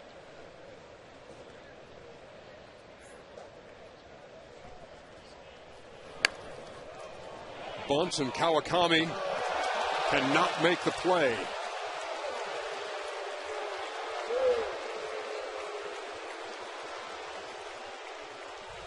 We'll wait to see how they score it, but that could easily be another error.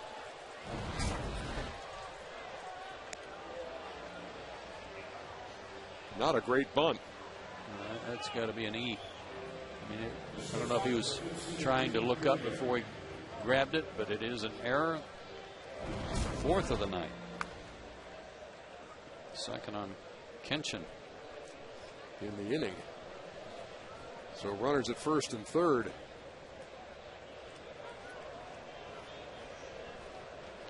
Now here's Reed Brignac.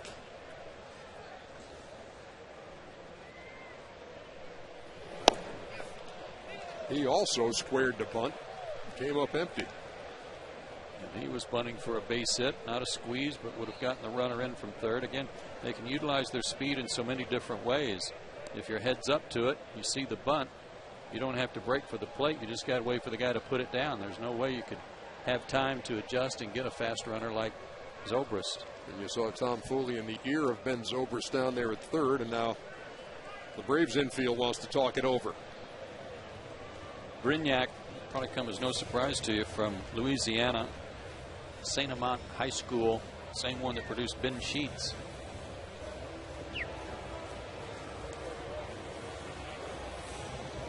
One of the more innovative managers in baseball is Joe Madden. Unconventional. And was a bench coach for Mike Scioscia for many years in Anaheim. They played a lot of National League type ball over there, going first to third a lot, very aggressive on the base paths.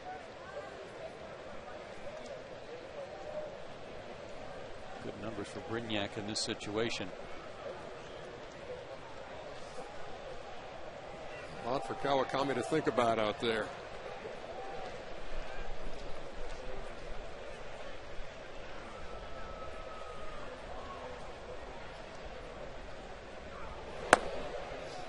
Braves had only made 3 total errors, Ernie, in the previous 12 home games. And they've made 4 tonight. Still only trailed by 3, but they need a little help this inning from the Rays. Maybe a ground ball. Brignac has hit into 3 double plays. You need a ground ball hit at somebody. 2 balls and a strike. Sorry, you got the pitcher on deck, too. Don't forget about that.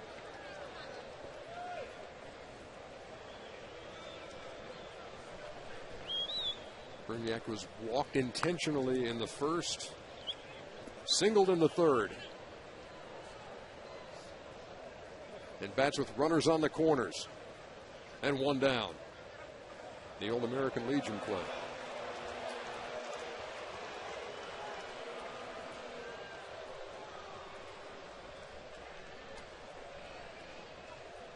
Which has still never worked.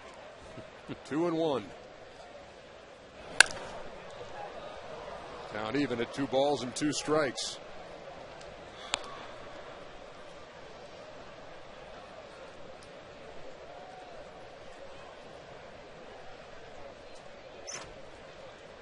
Mentioned Foley coaching at third base. George Hendrick coaching at first, and he's the first guy I ever saw after this pitch. Runner going. And he's in safely, so runners at second and third. And Brignac, a strikeout victim. Well, that's a big strikeout with the pitcher coming up. And really a heads-up play by Yunel Escobar. McCann's throw wasn't that bad. It was just short. And with a runner at third, Escobar couldn't afford to try to make kind of a sweeping grab of the short hop and then a tag attempt. So he just made sure he caught the ball here and then kept an eye on the runner.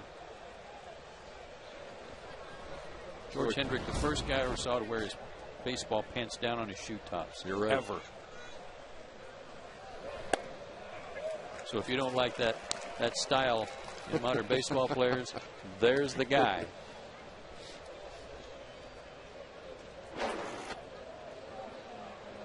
Chance here for Kawakami to get out of this if he can retire the Tampa Bay pitcher.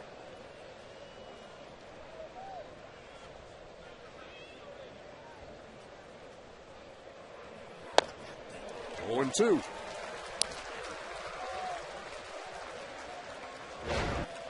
This is where if you're the Tampa team or any other American League team, you're going, see if we just didn't have the pitcher, if there had a DH going right now, see we can blow this game wide open.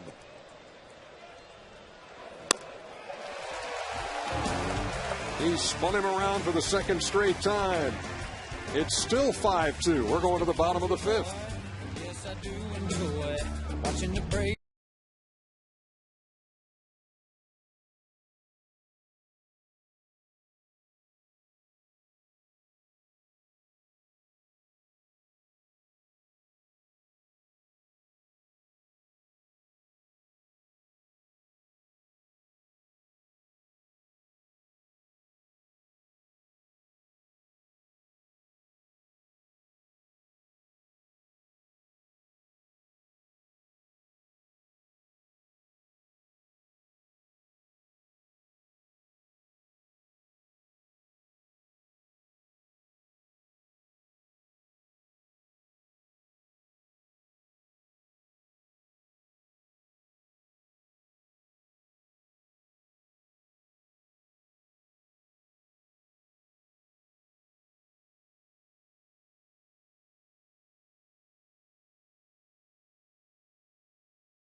AirTran Airways, go. There's nothing stopping you. Next 3 nights right here on Peachtree TV. Ernie and I will have it for you beginning tomorrow night at 7 o'clock. First pitch at 7:10. That's Hanson against Wade Davis. Thursday, Tim Hudson against James Shields. That'll wrap up the Rays series. And then the Royals come to town with Ned Yost, Kyle Davies, and some other former Braves on that ball club. That's a 7:30 airtime.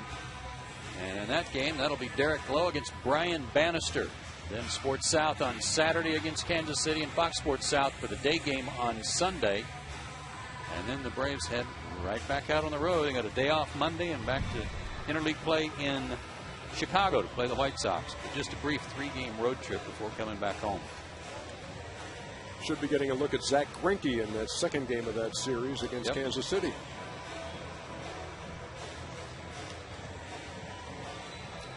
This inning's pitching speed is brought to you by the new Panasonic Viera Full HD 3D TV. With 3D this lifelike, can we still call it a TV? I don't know. I really don't know. It's how does it look to you in your living room? Pretty 3D-ish.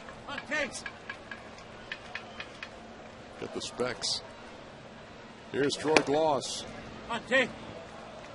Big World Cup fan there, Joe? Not big, but I keep up with who's winning and who's tying.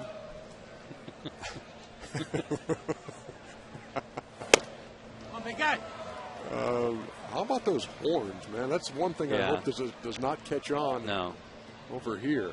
That'll drive constant buzz going on.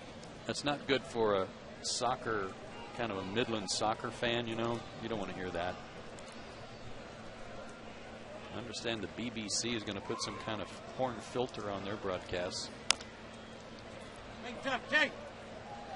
A horn filter. Some kind of, they are. I don't know.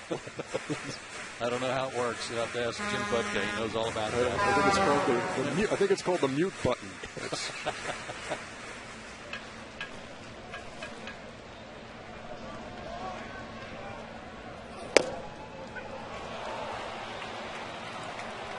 Troy Gloss, strikeout victim for the second time tonight against David Price. This one looking. And a fastball. Crossfire fastball to the inside corner, and Bruce Dreckman with a quick call. Troy thought it was inside.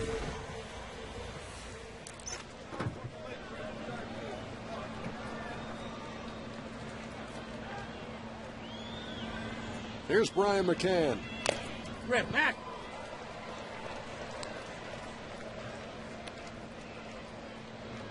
Both of these teams have had numerous opportunities to really blow this game open. But even though the Rays have a 3-run lead, they're just 1 for 10 with runners in scoring position. The Braves are 0 for 8. Get it. Come on, Mac. A lot of base runners, but no big hits for Atlanta, certainly. And just 1 for the Rays, and that was Rodriguez's double in the first. Boy. Are you a World Cup fan? Not big. You know, I think it's such a spectacle that you're kind of drawn to it.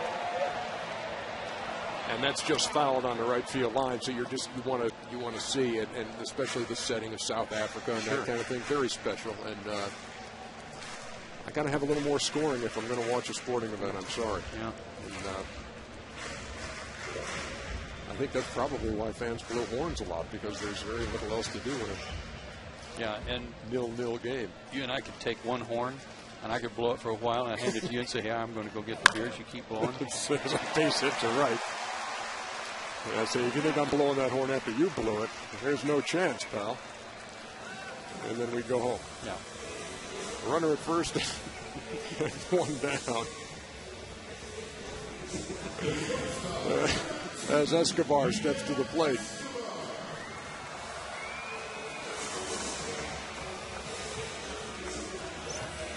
We actually did the World Cup on TBS back in 1990. I was the studio host. Were you? Yes, I was. Here in Atlanta, or were you I on was. site? I was here, and the rest of the crew was in Rome. Wow. Kyle Rowe Jr. was with me, and what I knew about the game at that point was that there was a ball that was inflated and was kicked. Boy, escape. Come on, That's what I had going for me back then. Well, you've come a long way. And I did pick Germany to win it, having no idea why, and they did win it.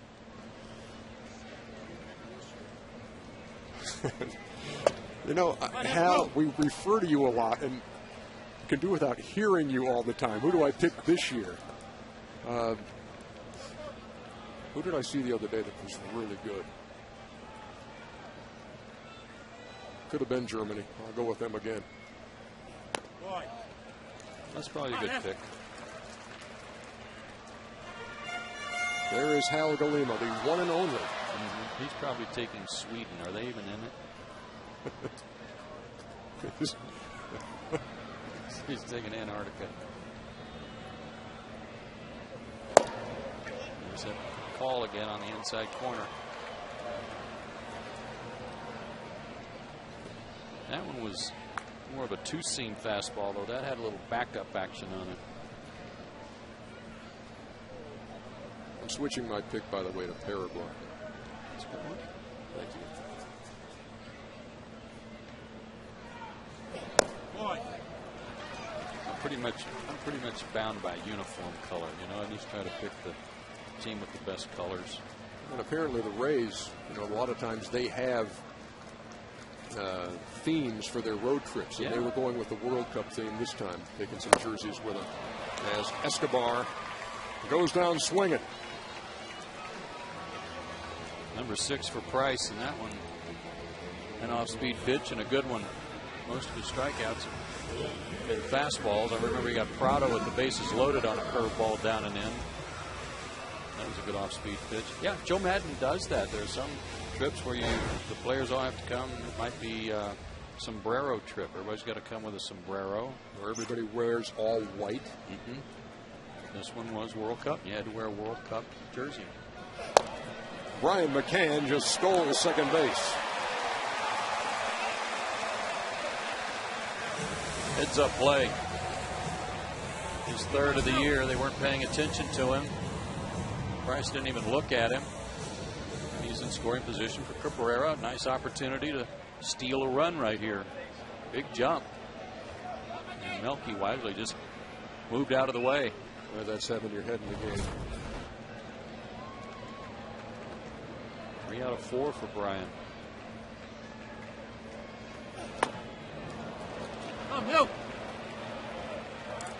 Price has struck out 3 of the last 4 Braves. And he's ahead 0-2 against Cabrera.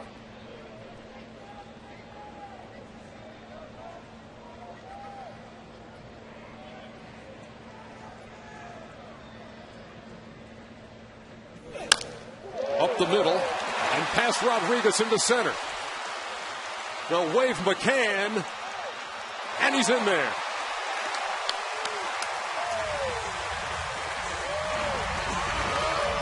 And the Braves 1 for 9 with runners in scoring position as they break through here in the 5th. Don't you love it though, Ernie? I mean, when a guy just takes advantage of a defense that's not paying attention to him, and it may seem kind of innocuous at the time until Melky comes through with a solid single right back at him to drive Bryant in.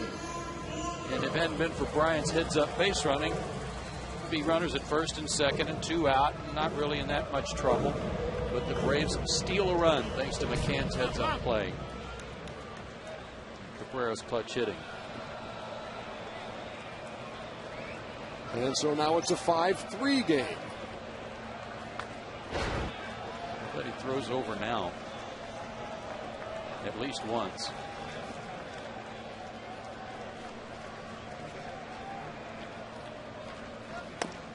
Boy, come on, Blanc.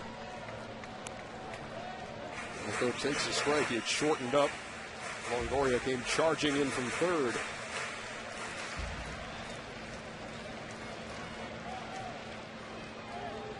Brooks Conrad has a bat in the on-deck circle. Boy. Blanco's had 2 good at-bats against this lefty. Drew a walk in the second. Hit that rope to left his last time up that Crawford made the good play on to rob him of a hit.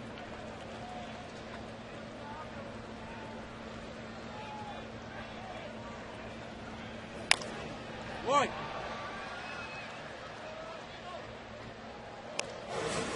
For Cabrera, that was RBI number 16.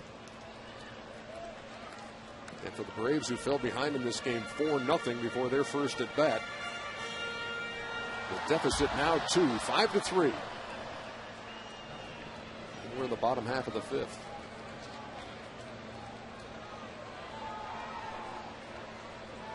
Blanco choking up on that bat. There's a throw over.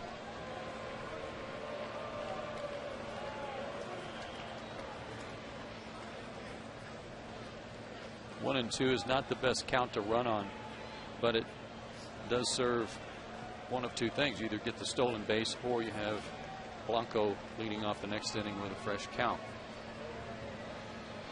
Back. And that's what the Rays are thinking too.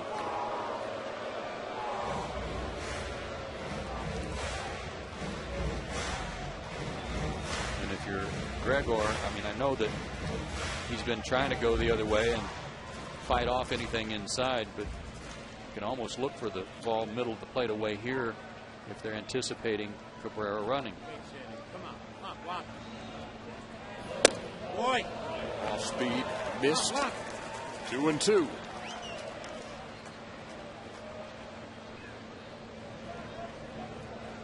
In the battle, Blanc. Braves have done a good job tonight against Price.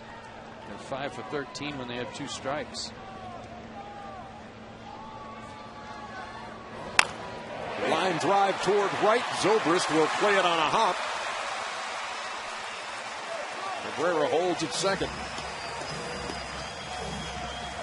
And they did Gregor a favor there.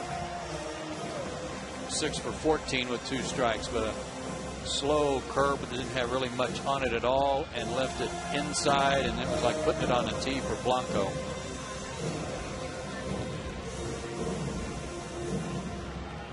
Jim Hickey on his way to the mound. The Rays pitching coach. pitching coach for the Astros. What are they doing there? Looks like they were. Is he wiping his arm off? Oh, he's wiping his arm off on his jersey because it's so sweaty. Can't even wipe it off on his own jersey because it's soaked. I thought they were like checking his arm out to see if it was okay. Like some physical therapy going on out there, and we're just trying to dry it off. Let's get the whole team around him to dry his arm off.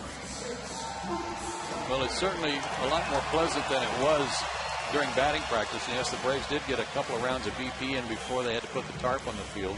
The Rays were not able to hit on the field. And I'm sure it's very humid down on the field, as you can see by his good lather he's worked up.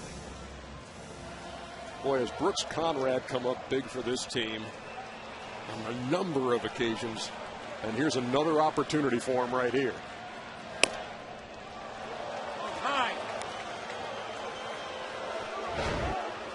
Nobody thought much of that call. 0-1.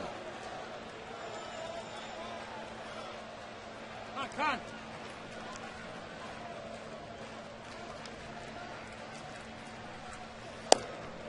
Two in a row. Remember, he struck out Chipper on a 3-2 curveball with runners at first and third in the fourth. He uses it to get ahead here. Attaboy. Con. Right on it.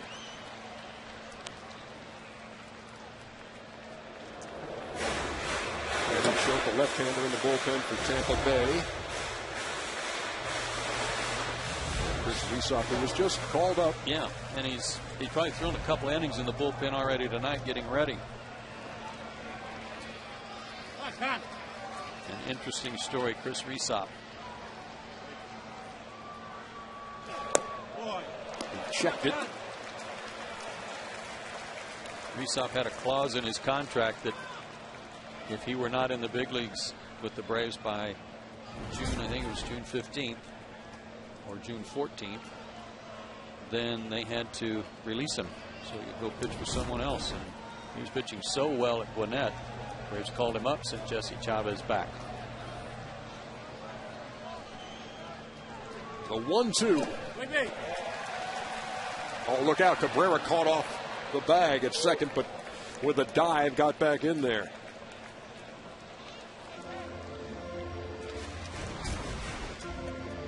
As soon as the ball went in the dirt, he was moving, but he couldn't find the baseball. It looked like it had gotten under Jaso, but he recovered to keep it in front of him. So Conrad able to lay off two tough pitches, Ernie. Maybe he'll get something better to hit here. He fell behind 0-2 in this at bat. Now 2-2 with 2 on. And he got him swinging.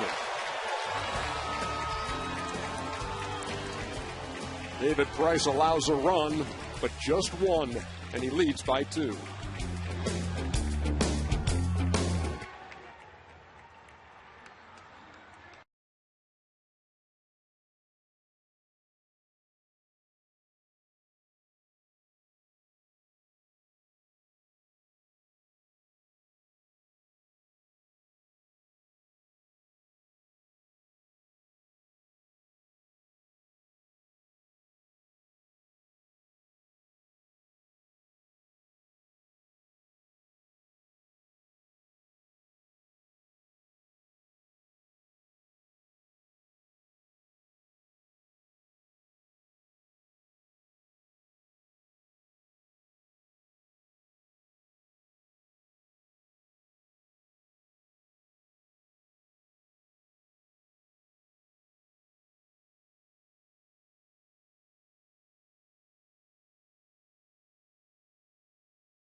Braves players, coaches, and alumni.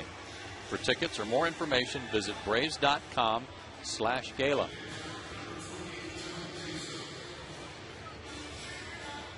Great site for that. Lowe's is very, very nice. Brand new hotel, Midtown Atlanta. A late start time after 2-hour and 20-minute rain delay, but a lot of folks still here. And Chris Resop called up today from Gwinnett, right down the road. Boy, what good numbers he had for Gwinnett, too. Better than a strikeout per inning. Just a 183 average against him. And again, he had it in his contract and enough confidence in himself to say, hey, I'll go to Gwinnett, but if I'm not in the big leagues by the middle of June, you got to do something with me. So here he is, and he's earned it.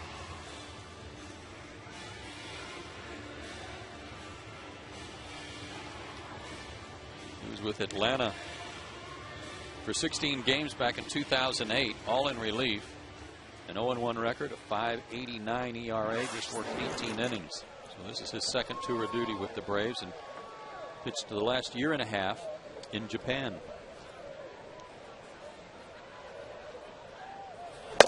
He faces the top of the order in John Jaso. Looks at a strike 0-1.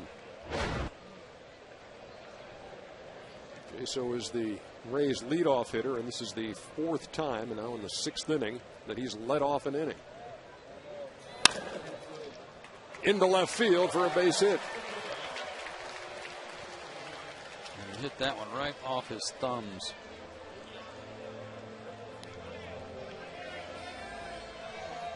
Jaso is 2 out of 4.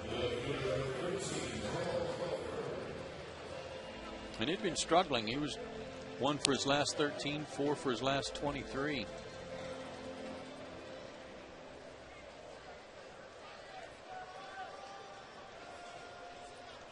Carl Crawford has been on base every time up tonight. Reached on an error, doubled, and walked. And he scored a run. Now you think about that 4-run inning in the first. Kawakami was able to get Jaso on a fly ball to center. Nice play by Blanco. It was deep. And then just a ground ball spinning off the end of the bat by Crawford, and Escobar threw wildly. Otherwise, it should have been 2 outs, nobody on. But as it turned out, Evan Longoria launched a 2-run shot after the error.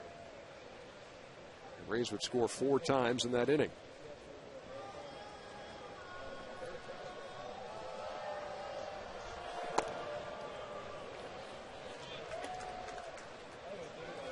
If you have spent your Tuesday evening watching the NBA Finals, we welcome you to Braves baseball, where we had a long rain delay, and we are now in the top half of the 6th inning in the opener of a 3-game series between the Braves and the Rays. And Charles Barkley just called the truck and sent a note, something about your forehead, but I don't know what it is. that he probably could, he can see it from Alabama probably. 89-67, the Lakers force a Game 7.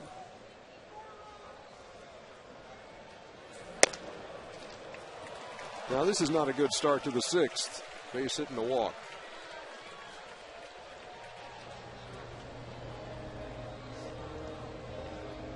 Crawford is on for the 4th time. Excuse me, 4th time tonight.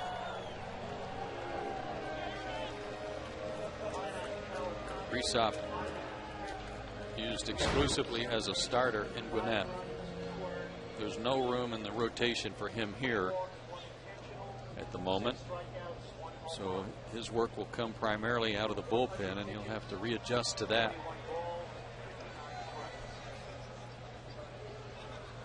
Now he's staring Evan Longoria in the eye with nobody out and 2 on.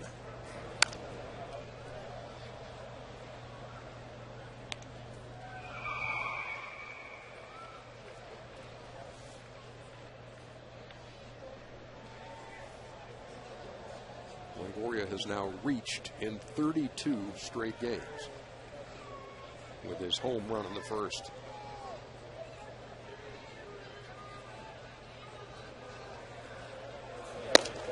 He is third on their team in strikeouts, however. 51 on the year. That's behind Pena and Upton on their ball club. But still a .391 on base percentage coming in and slugging over .550. Good pitch. Painted the corner. One down.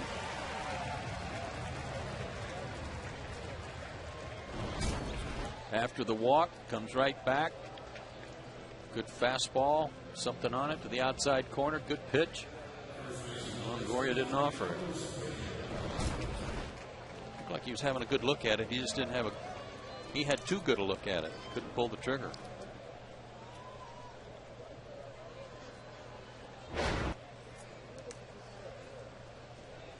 So that's one dangerous hitter out of the way. Here's Carlos Pena.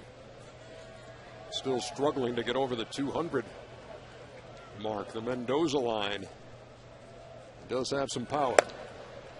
15 home runs, now 44 runs batted in.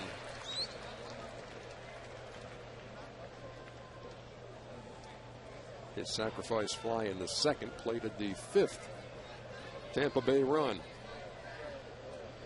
It's 5-3, top 6.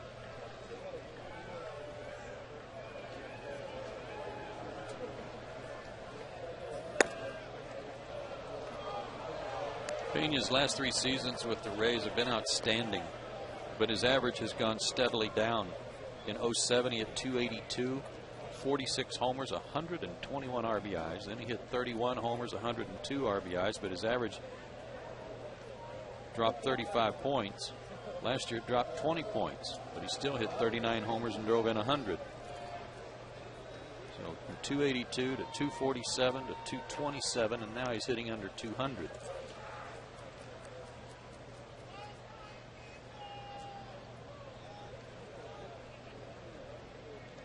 Runners lead from first and second.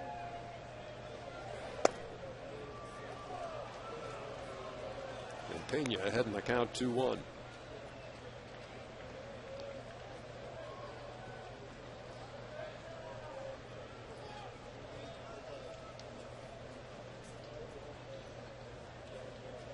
Chris Rhysop trying to keep a 2-run game right there as the Braves have battled back.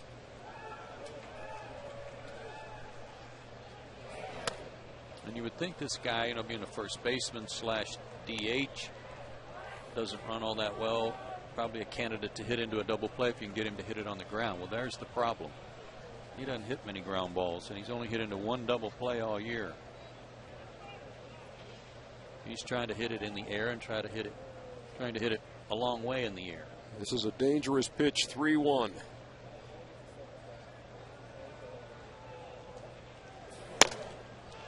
And they are loaded.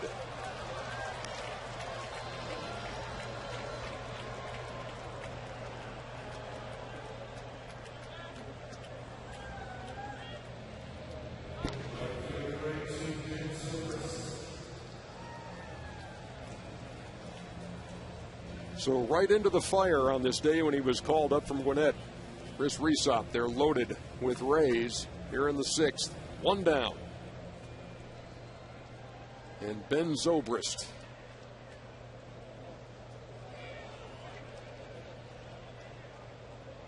He singled and walked. And he's grounded to short.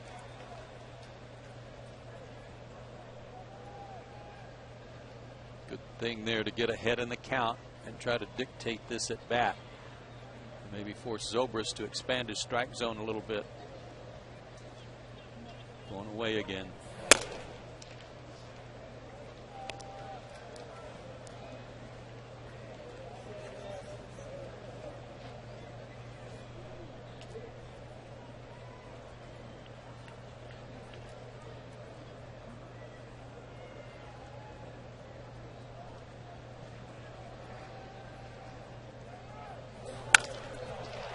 Base hit to left. That'll score 1. And he fell down between third and home, and he still got in. Unbelievable. how athletic that was. Carl Crawford with a nosedive between third and home. Most guys would have turned around and tried to get back to third. Zobrist fights this off, and you just knew with Crawford running it was going to be a 2-run hit, but he stumbled and fell, gets up, goes to the first base side of the plate, and gets the hand in there. What a play to save that run for Carl Crawford. Wow. 2 examples, Joe. You talk about awareness and head in the game and being able to adjust, and we saw Brian McCann take advantage of David Price, steal second base, and then score a run. And here's Carl Crawford. You've seen guys give up on that play, and here he is making the best of it. That was unbelievable. That was. I said earlier he might be the best athlete in all of baseball, and he just showed you why. That was uncanny.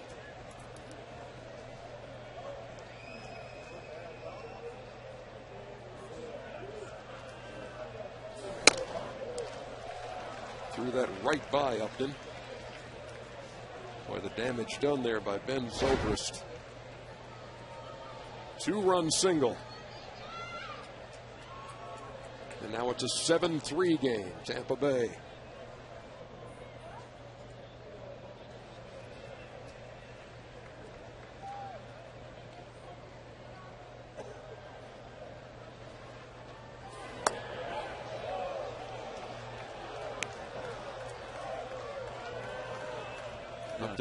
I'm sorry, Joey doubled in the first and also scored, but the last 2 times he's gone down swinging, and he's behind 1-2 in the count. Yeah, now it's Resop's turn to kind of stare in at Bruce Druckmann.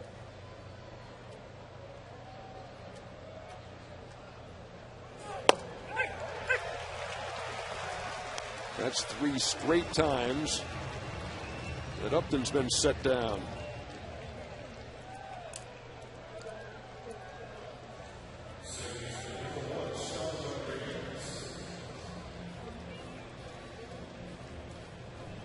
And now Sean Rodriguez.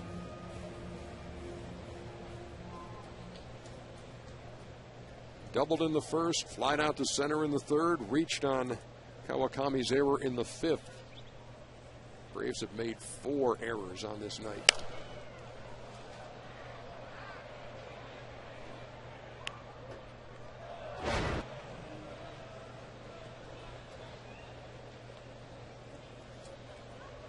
Again, originally signed by the Angels and from Miami, but came to the Rays in the deal.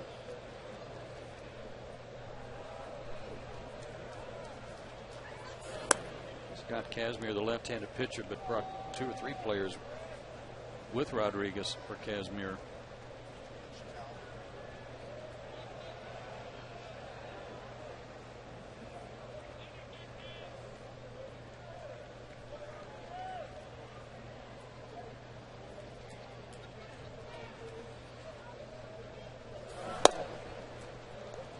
Two runs are in for Tampa Bay here in the 6th. They threaten for more. Runners at first and second with 2 out.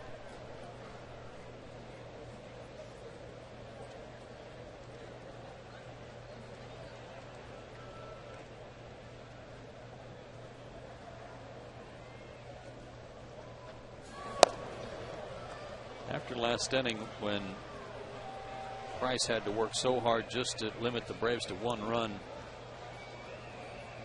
you might figure him to be done for the night, but there's no one throwing in their bullpen, so he might be going back out there, especially after this long inning. A mile high. And Troy Gloss makes the play. The 2-run score for Tampa Bay. And this in spectacular fashion by Carl Crawford. It's 7-3 Rays.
5:30 on Peachtree TV.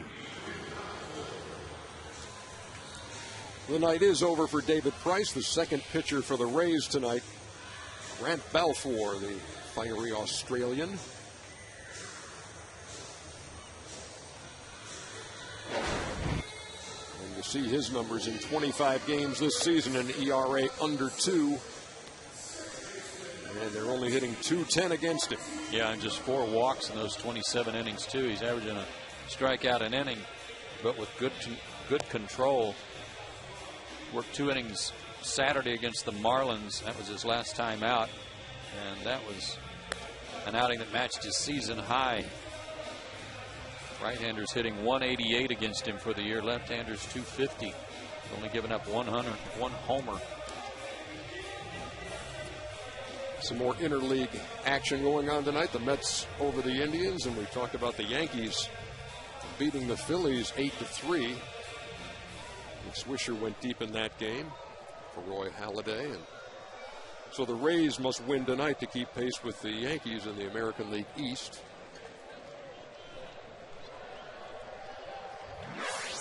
Top of the order to face Balfour.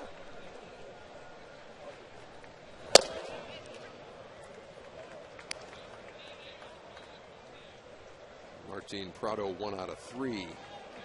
Luke single to right in the 4th.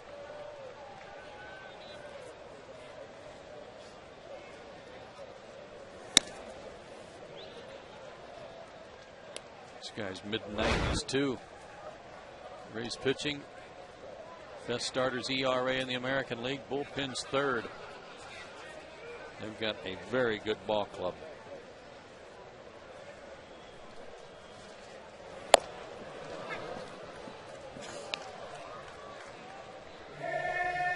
Braves need base runners, especially after the 2 runs in the top of the inning that put the lead back at 4. That can be deflating when you battle back like you do. Add it to 5-3, and then Tampa Bay scores 2 in the 6th.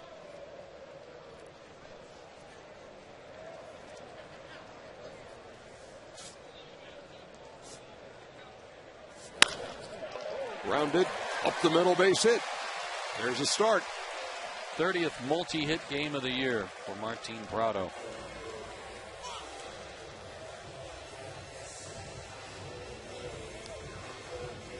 Texas handles Florida tonight.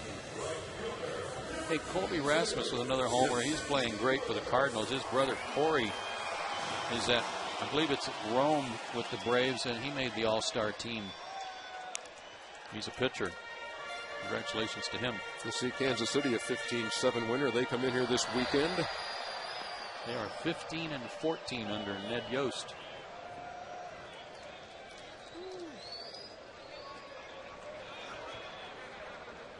(16-14) now under Ned.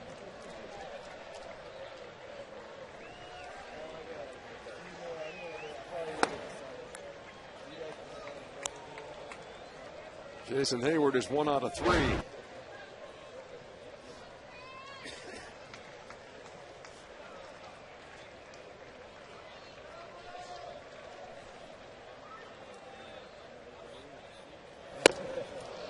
Blew it right by him at 95.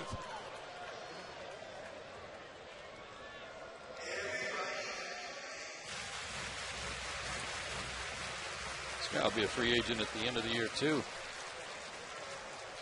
6'2", 195.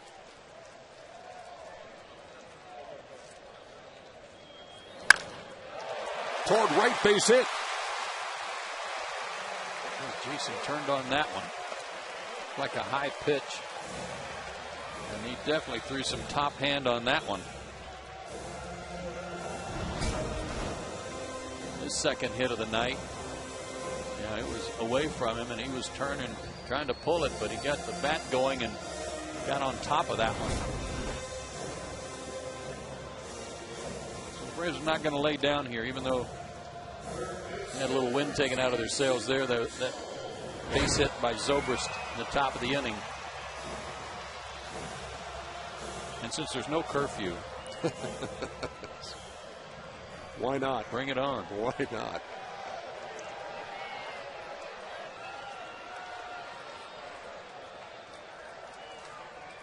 Chipper batting lefty for the first time tonight.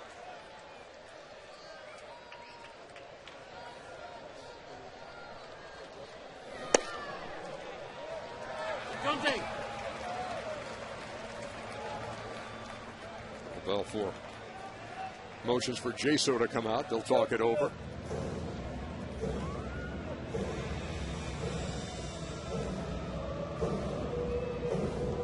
For the second time tonight, Prado and Hayward have had back-to-back singles. Also happened in the fourth, but it came with 2 out. Nothing came of that rally. Here they've done it to start off the bottom of the 6th. Come on, Chip.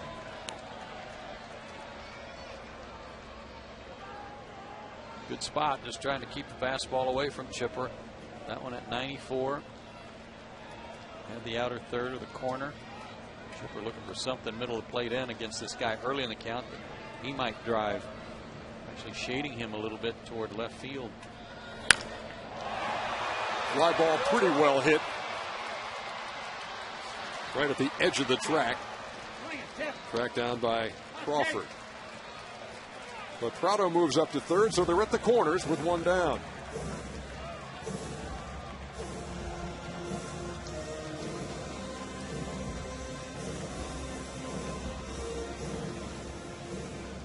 Now, Troy Gloss, who's been sizzling, cooled off a bit tonight. A walk and 2 strikeouts.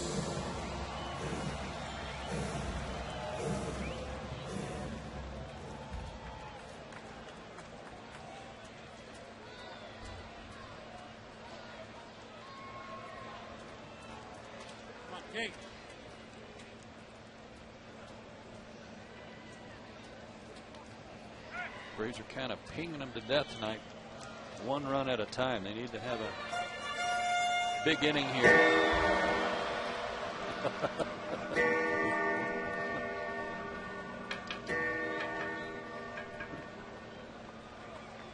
Yes, the game's scheduled for 7:10.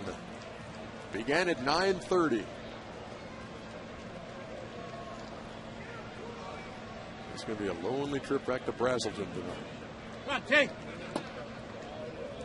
Stop in Marietta and stay with me if you want. Rip. I'll just get a cup of coffee, thanks. Okay.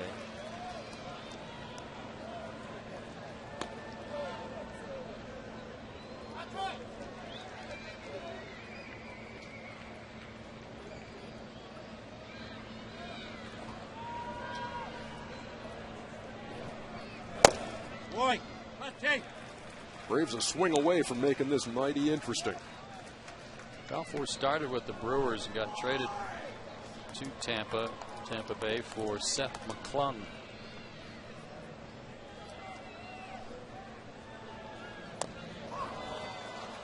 Come on, kid.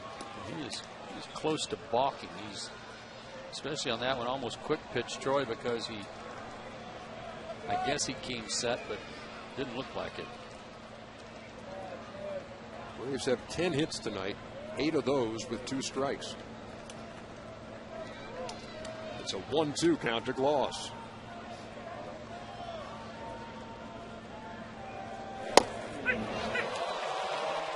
Looking for the second straight time. And striking out for the 3rd time tonight.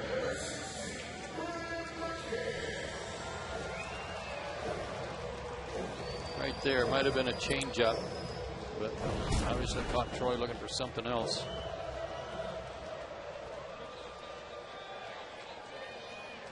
It's a big out for Balfour. Strike 3 for Balfour. I was going to say, Balfour not the greatest name for a reliever. No. He's ahead in the count 0-1 to McCann. You thought you would slid that by me, and I hesitated momentarily. I'll let you think that you had. Yeah, there was just a just that little breath you took.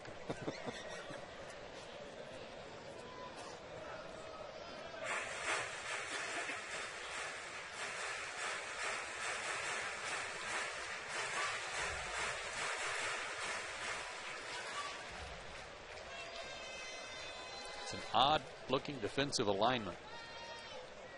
And they've got Rodriguez way out there on the grass. And they've got Brignac up the middle. Pena holding the runner on. Like they're running Phil Jackson's triangle out there, hoping McCann will hit it at somebody. And now Brignac goes to the right field side of the bag. Count goes to 2-1 in Brian's favor, so they figure he's going to try and pull it. 2-2.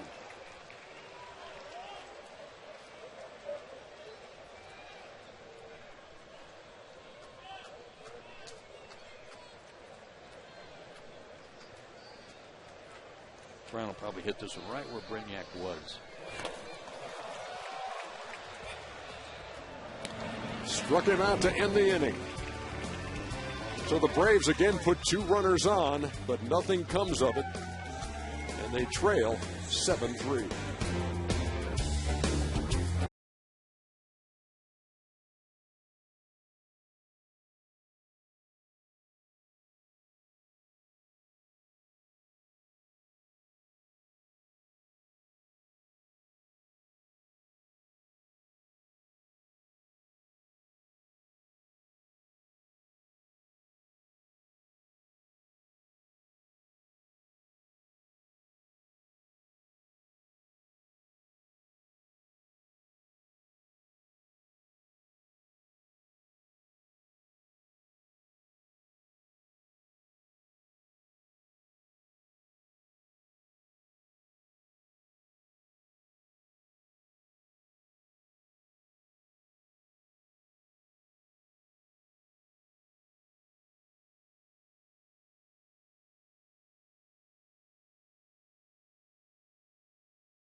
Top of the 7th inning. Tampa Bay on top 7-3. Reed Brignac to lead it off against Chris Resop. The veteran Hank Blaylock has grabbed the bat. He's in the on-deck circle. Come on as a pinch hitter next. I know you're a professional when you can just go right from Brignac right to Blaylock without stumbling a little bit.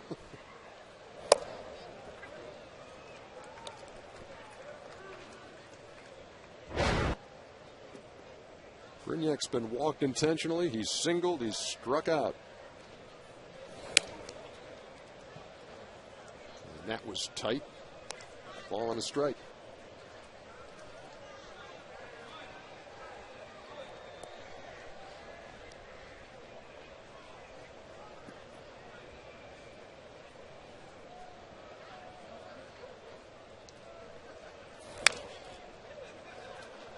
Alcalima points out that it is technically now June 16th. So a happy 86th birthday to the big right-hander in Cumming, Georgia. If you're still up, Dad.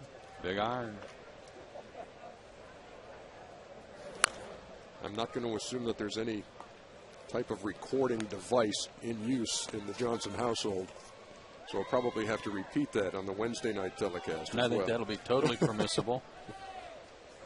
If there is a recording device, think about the bonus of having a couple of Steve Harvey shows already at the beginning of the game. Exactly. Life gets no better. Fly ball, left center. That's easy for Melky Cabrera, 1 down.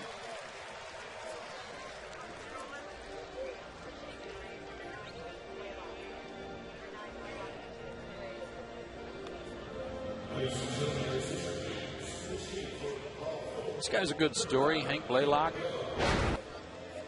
Couldn't really find a job anywhere during the wintertime. The Rays signed him to a AAA contract at Durham, and he just tore up the International League. Last year with the Rangers, 25 homers, 66 RBIs. Second in the International League and hitting at .349, and they called him up.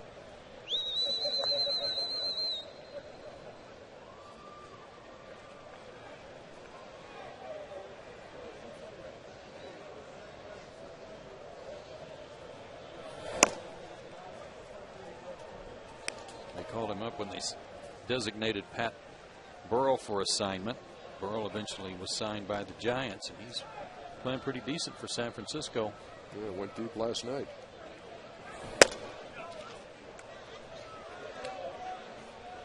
Played like a lot of productive years with the Texas Rangers.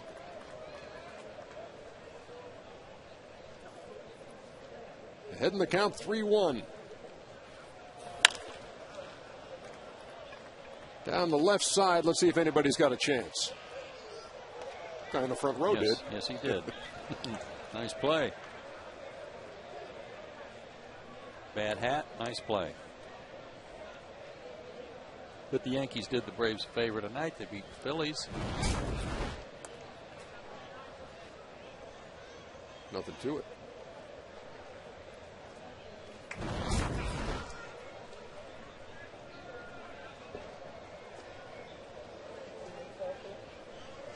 Three-2. Missed. And Blaylock reaches with one out here in the seventh. The one thing Chris Resop, I know this is his first appearance out of the bullpen all year at either level, but you can't walk people coming out of the bullpen. And it came back to bite him in the sixth inning when he gave up those two add-on runs. One of the walks came around to score. That was Crawford.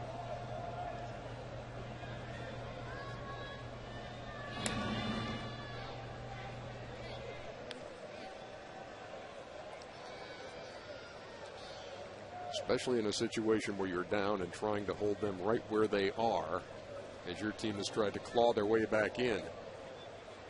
And a one-out walk to Blaylock here, followed by ball one to John Jaso. His fifth at bat of this game. And we are in the seventh.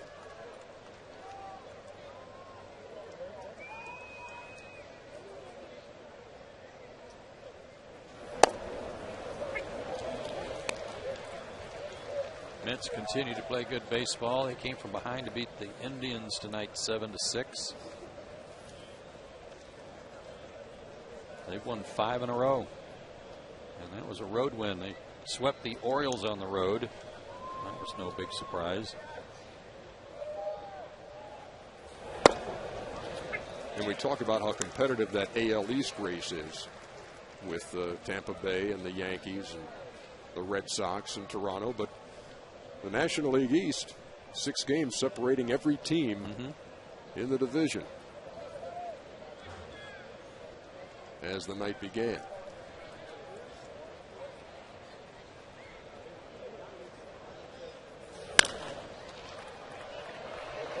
Into left. And Cabrera with his second put out of the inning.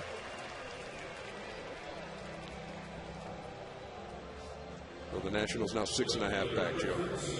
Well, these are current, though, with the Mets winning. They've cut the lead down to a game. If this score holds here at Turner Field, the Mets will be within a half game.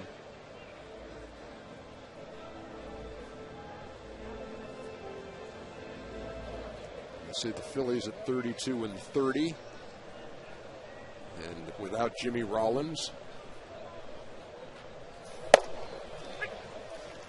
Florida just took 2 out of 3 from this Tampa Bay team in Tampa Bay. Went home tonight and lost to Texas 3-2.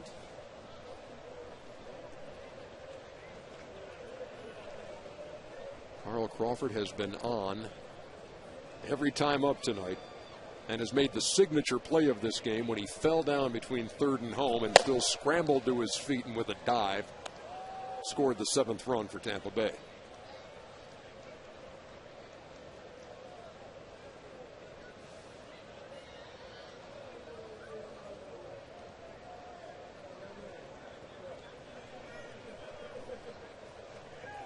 Runner going.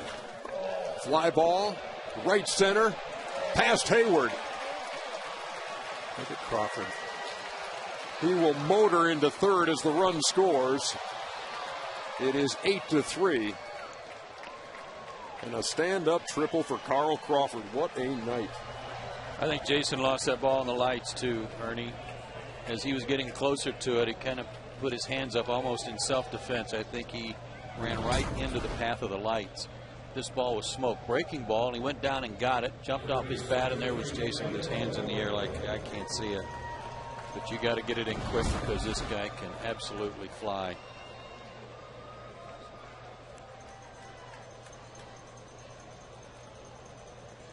And so now it's a 5-run game.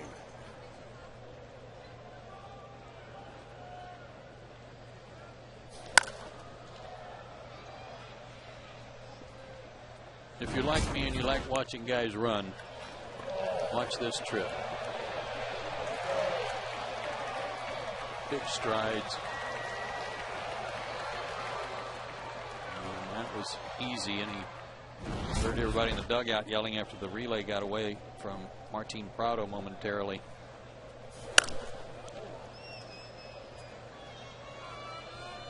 Well, Longoria's behind in the count, 0-2.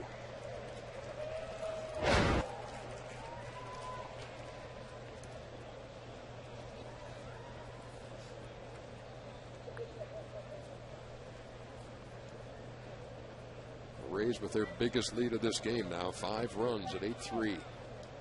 They jumped out 4-0 in the first. Smoked to the gap. That'll be extra bases for Longoria, and it's 9-3 Tampa Bay.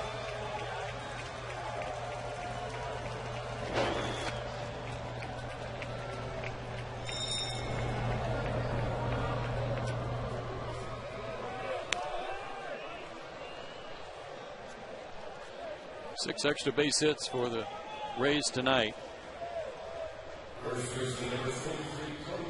And Chris Rhysop's return to the big leagues, not at all what he had hoped for.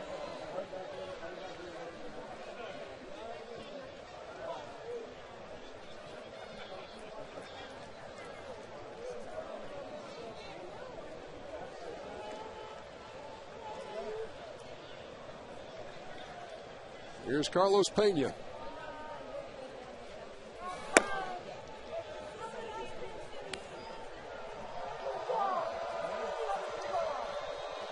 It's the one position player who has not had a hit tonight. Neither side has had a 1-2-3 inning this evening, this morning.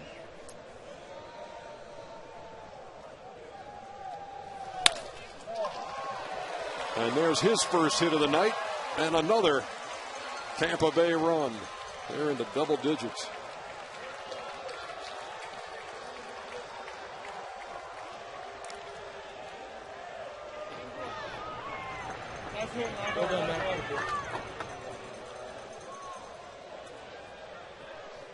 That hitting with runners in scoring position number has been improving gradually here for the Rays tonight. At one point they were 1 for 10, but not anymore.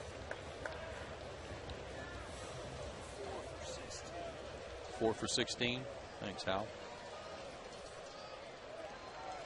50 pitches for Rhysop in an inning and 2/3. And the Rays have scored 5 times to break this thing open. 10-3.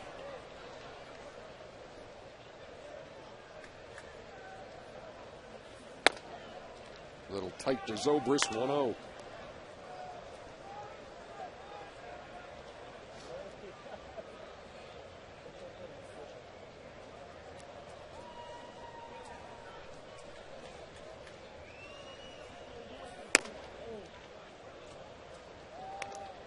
Well, Joe, when you watch this Tampa Bay team play now, look at the Yankees and you look at the Red Sox in that division,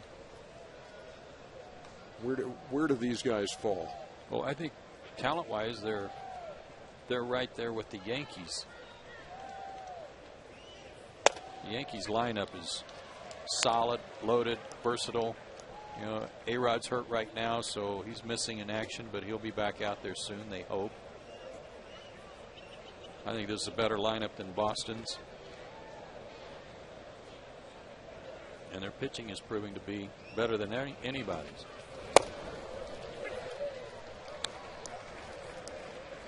And you talk about the running game and how Joe Madden likes to crank it up. They are 25 for 25 against both the Yankees and Red Sox combined. Well, they found something that they can take advantage of on those two clubs.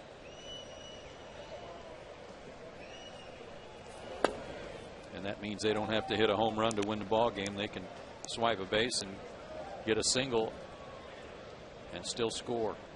I mean, it's just a wonderful weapon for these guys.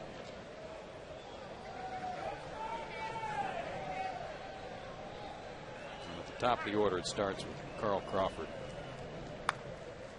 He's amazing.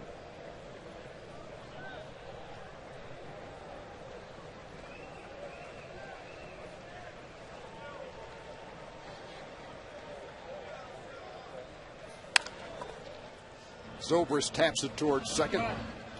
Prado throws him out, but the damage done as Tampa Bay tacks on 3 more runs. They lead at 10-3.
And it comes from Clay, who tonight wants to know, can a runner attempt to steal a base while a batter is being intentionally walked? And the answer, Clay, is absolutely.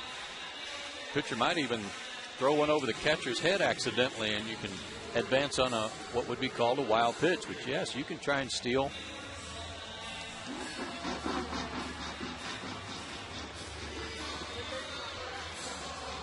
How many times are you intentionally walked, Joe? Oh, hundreds. Maybe twice, I don't know. Not many more than that. Former Brave. Yeah, a couple of tours of duty with the Braves. It's Cormier, who battled some arm injuries near the end of his tenure with Atlanta, has found a home in Tampa Bay.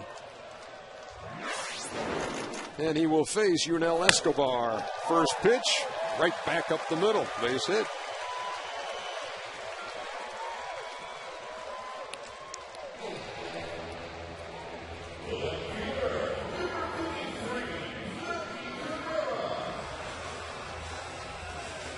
Fourth time tonight, the Braves have had a leadoff hit. Let's see if they can do something with this one.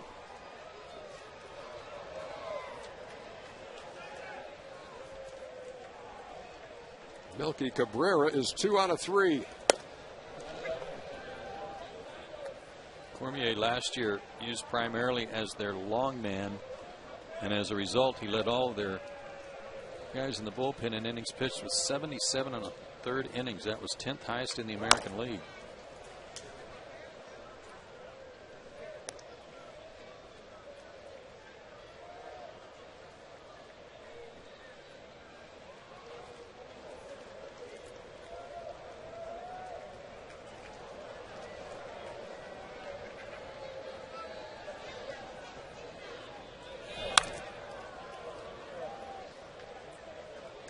Product of the University of Alabama is Lance Cormier.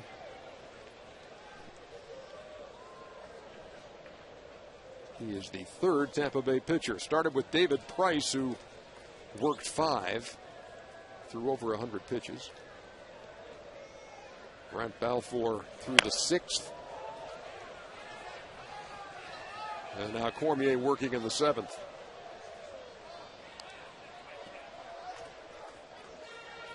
Braves got Cormier from the Diamondbacks in 2005, along with Oscar Villarreal.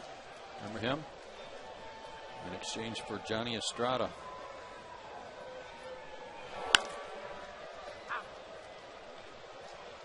Longoria gives it a look, but it's out of play.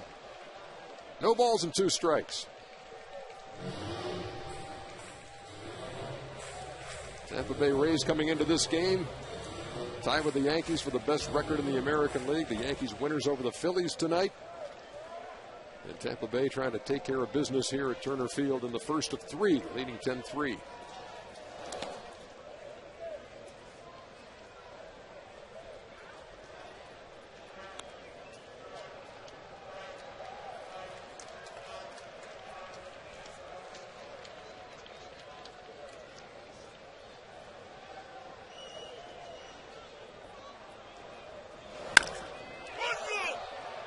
Fly ball, center field. DJ Upton's got it, 1 down. 10 times, Joe. 10 times. Intentionally passed. That's a lot. Who was sitting behind you? Pitcher.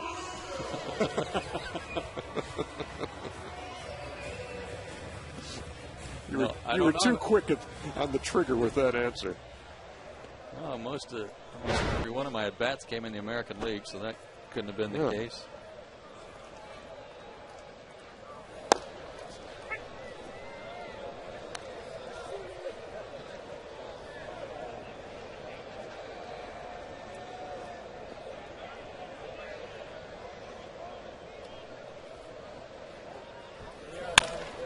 Blanco slaps one into left. Runners at first and second. Lance Cormier has always had a little trouble with left-handed hitters.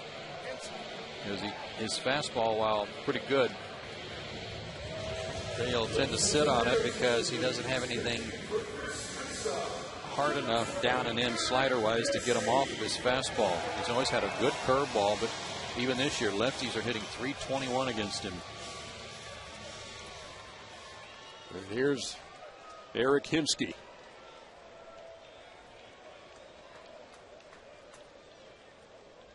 See if that trouble with lefties continues here. As he pinch hits for Resop.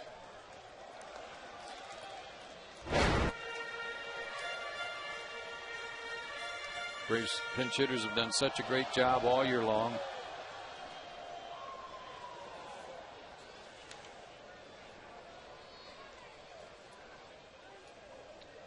.28 pinch hits.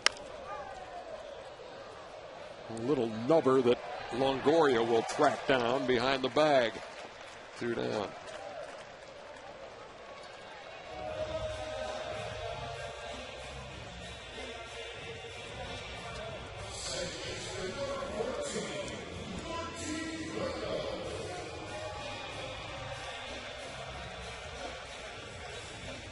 So 2 on and 2 down for Martin Prado. It's the Braves' 65th game. And he's had multi-hit games in 30 of them. Almost half the games he's had at least 2 hits. That's why he's hitting .335.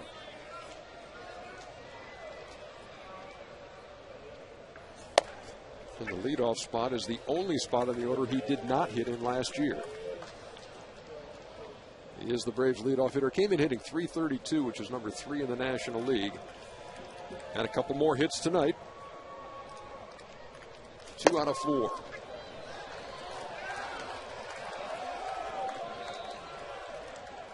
He leads the league also in 2-strike hits. 36. Marlon Byrd is right behind him with 32.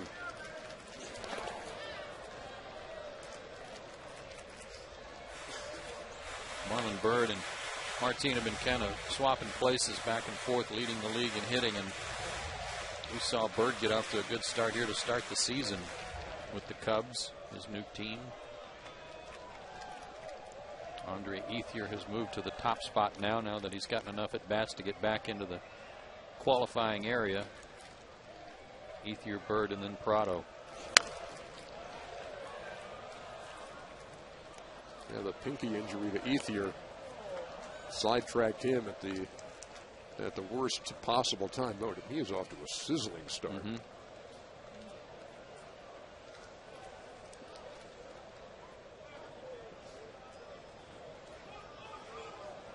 Prado waits on a 1-2. To first. Get over there. He does. End of inning. Braves put 2 on. Can't push anybody across. It's 10-3.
Staff against Tommy Henson, who has been terrific and has pitched especially good baseball since that bad inning he had against Cincinnati when he gave up the 8 runs. So we like the Braves' chances in that one and hope Tommy has a good outing tomorrow night. Hope you'll be with us here on Peachtree TV.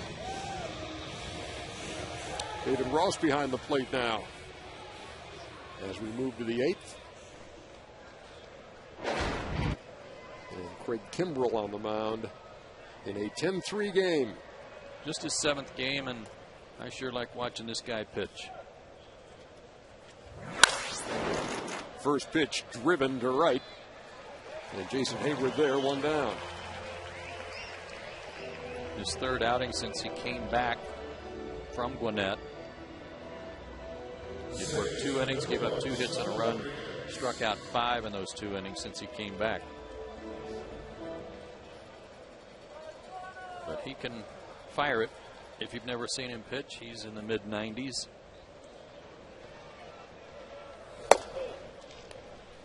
I would like to see John Smoltz's scorebook at this point. On a night like this. Yeah. You've been with him while I was doing basketball. So has it improved? His scorebook has improved. He's had some whiteout issues or some lineup change, whiteout issues that he's had to go to. But all in all, I think he's done pretty well. He's adjusted to that batting around thing that he didn't know what to do with the next inning.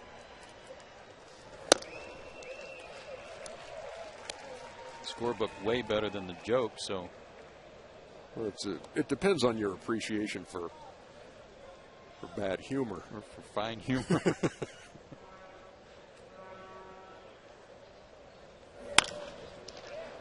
Fly ball to center, pretty well hit.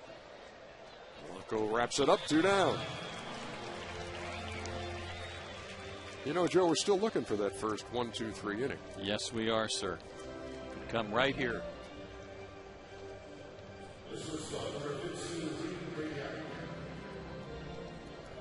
Great Brignac will oblige.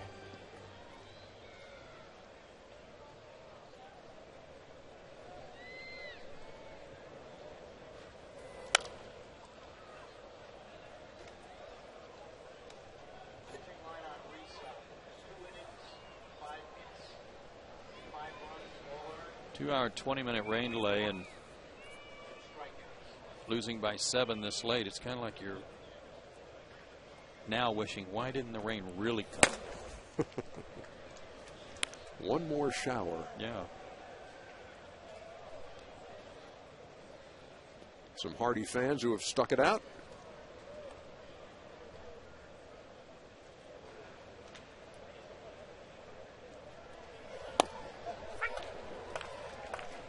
That's over for strike 2. 1 and 2.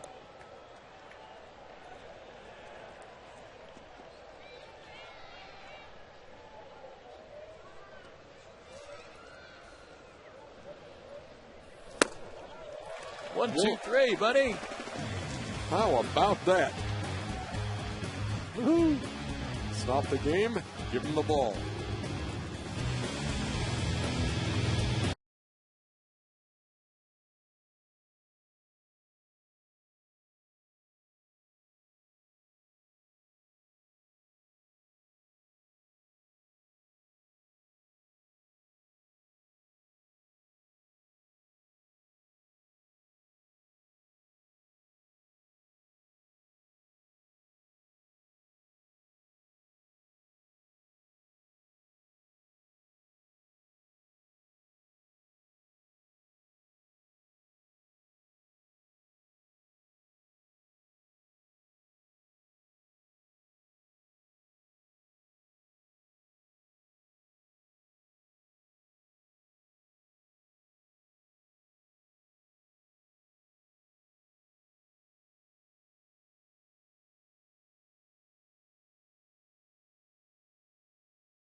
My hooker's here.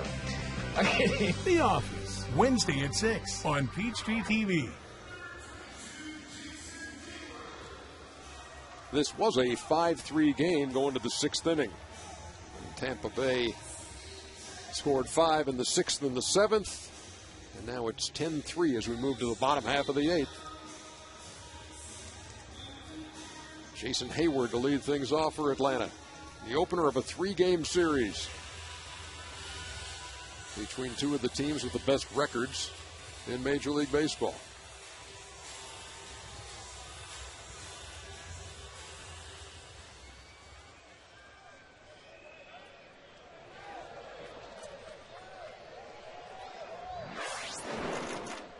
Lance Cormier still on the hill for Tampa Bay. And Hayward takes 0-1. We have to go back to May 20th to find a 7-run inning. for the Braves, coming from behind to beat the Reds.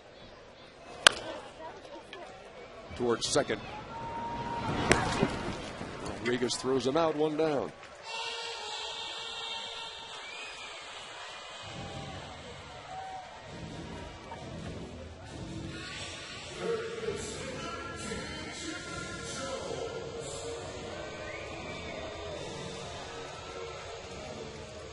Chipper has a double in 4 trips.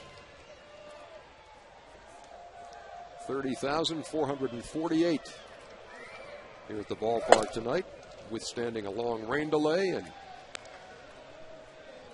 many sticking around, but over the last couple of frames as this has gotten out of hand, the number obviously has dwindled as Chipper takes low. 1-1. Wade Davis and Tommy Hanson in game 2. James Shields and Tim Hudson in game 3 of this series.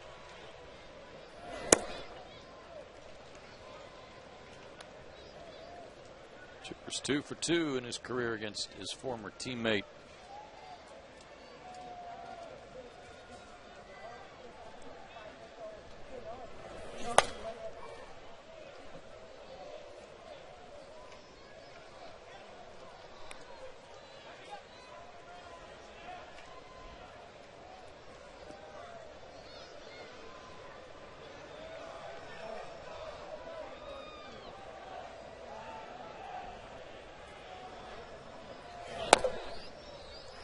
Breaking pitch missed. And the count is full, 3-2. Playing in the bottom of the 8th.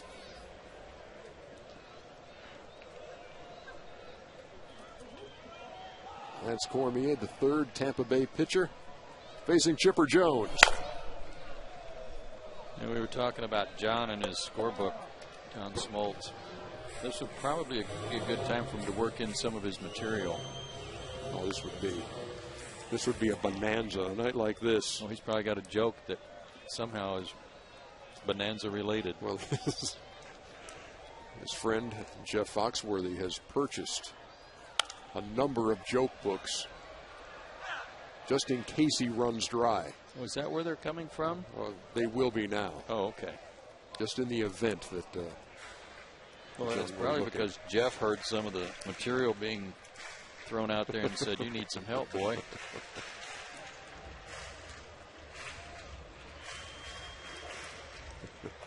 Glenn Diamond taking a little nap.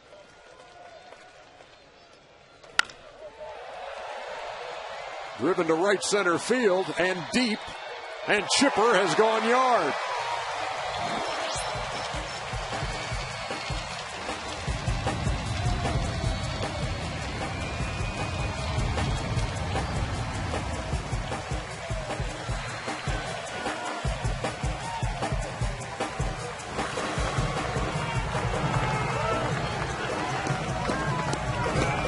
His 4th of the year on a breaking ball that he was sitting on. And Ernie, certainly wasn't that way for me, but there are some guys like Chipper that no matter when you see him, but in this case, Lance Cormier, doesn't matter when you see him or what time of day or night it is, you can still hit him. Or what the score in the game is. Yeah.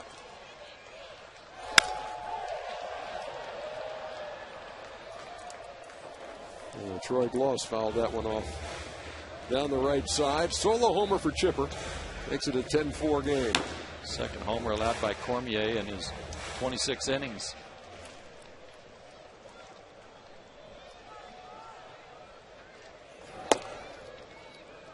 Been a long day for Chip. A lot of reporters trying to get in touch with him, trying to find out what was up with the meeting with the Braves executives, and that was all hours and hours ago. And as we approach 1 o'clock in the morning, a solo home run here in the bottom of the 8th.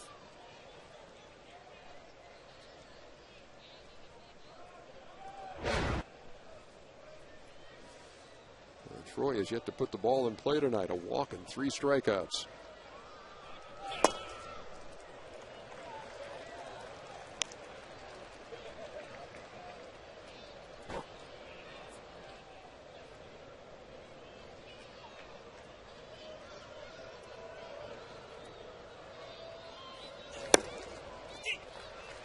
about the Royals coming in here over the weekend. They just pounded on Houston tonight, 15-7.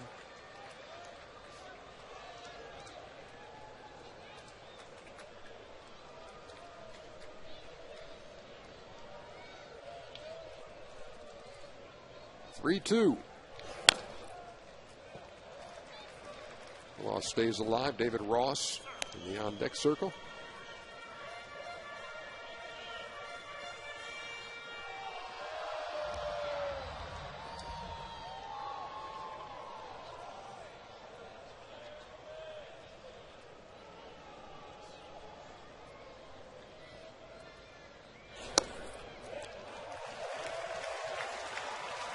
Ross works a one-out walk.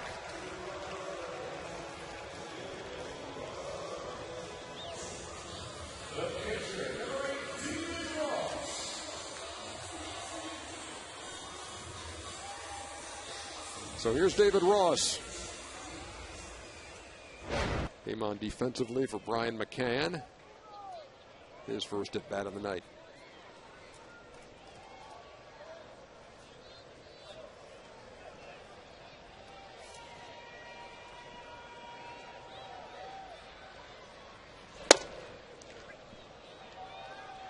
David had a good road trip. Didn't have that many at bats. I think he just had 1 or 2 starts, but he went 4 for 9.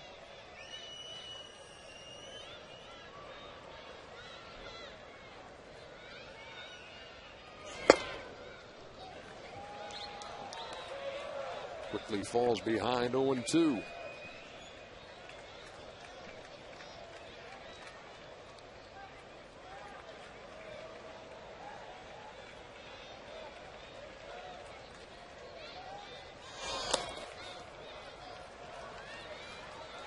If nothing else, you'd like to see the Braves put a little pressure on Joe Madden to have to go to his bullpen one more time, use another arm. They've got some activity in their pen.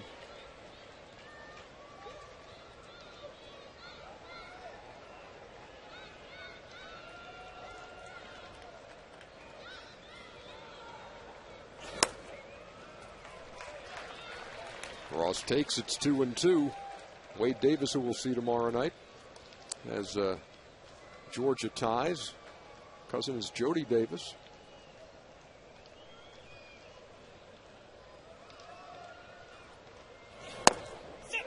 Played for a time with the Atlanta Braves, now a scout with Chicago.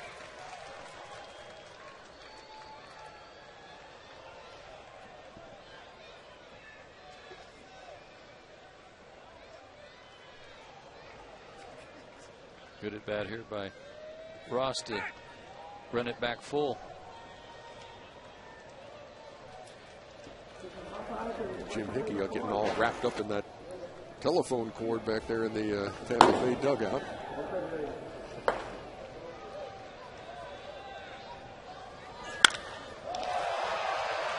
Fly ball, straightaway center and deep, and caught by B.J. Upton. He measured that thing perfectly. Oh, I thought Ross had hit it out of here.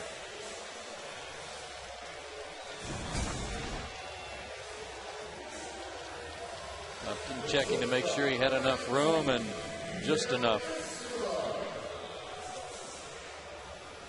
Like he was getting ready for a big jump in case he had to go up over the fence and didn't need to.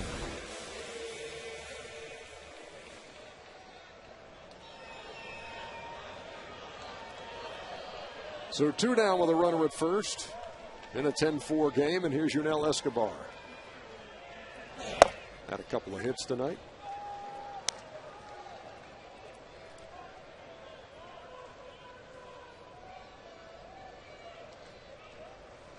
Braves have had 13 hits. The Rays 12. Yeah, by my count, the Braves have left 13 men on base coming into this inning, too. They'll get their single runs. They just couldn't get one big inning put together. Got within 2, and then the Rays blew it open.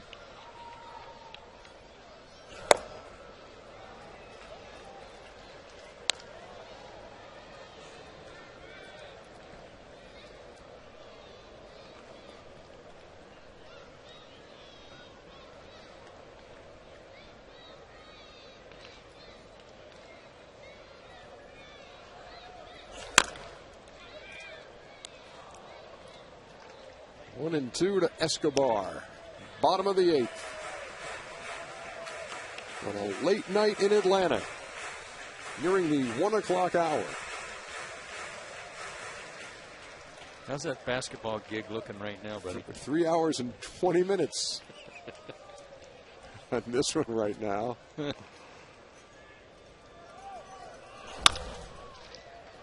Grounded to second. Rodriguez throws him out. We're already going to the 9th. 10-4. Over and out.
Another former Brave here, Willie Ibar.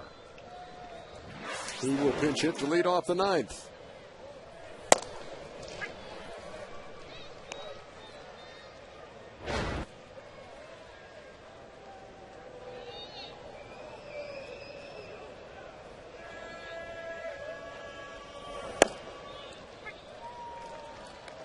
No balls and 2 strikes. His little brother Eric injured last night for the Angels on the slide by Casey McGee of the Brewers.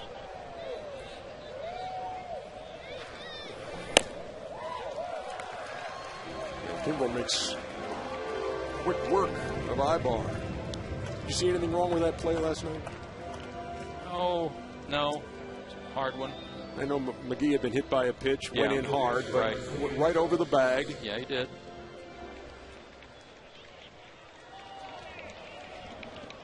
The Angels took exception to it, but he didn't go out of his way right over the bag to get him. It's John Jaso batting for the 14th time tonight, it seems. Flies out to center. There's another former Brave sitting down in the Rays bullpen, and that's Rafael Soriano, who has been very good for them, has not blown a save.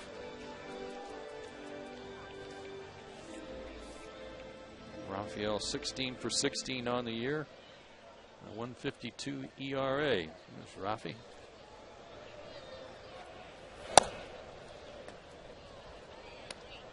Well, let's see if Kimbrough can keep Carl Crawford off the base paths for the first time tonight. Walked a couple of times, reached on an error, a couple of hits, and made that indescribably good play, which you described moments ago.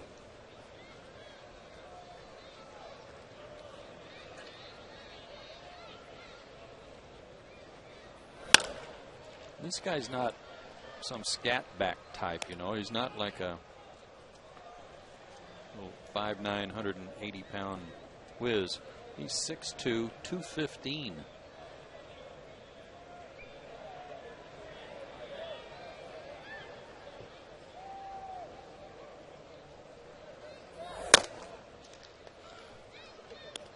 Little pop to that one from Kimbrel, 94 miles an hour, 2-2.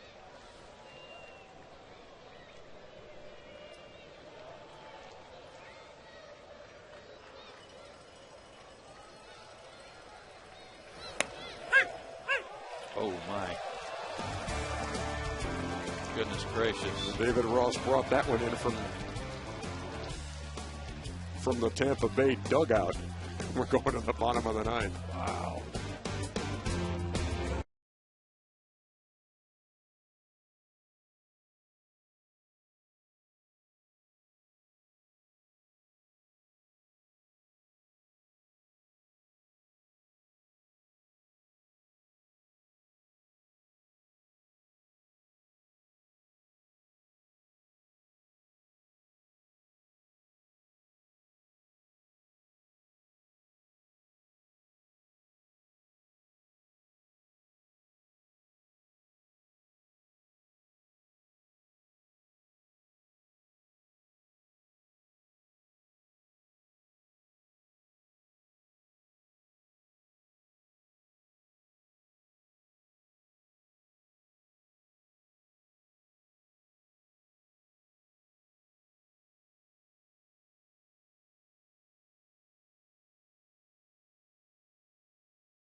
Peachtree TV. Here's a capital idea. Stay tuned after the game for the AT&T Game Summary. AT&T, rethink possible. I want to show you that last pitch to in the top of the ninth inning. Watch David Ross kind of frame this. It didn't even look like Ross got fooled by that pitch. Look at Carl Crawford. Crawford's like, you got to be kidding me. And had I been Bruce Dreckman, I wouldn't have taken my mask off to let anybody know that that was me that made that call. Yikes. But Kimbrel thanks you. Braves, thank you.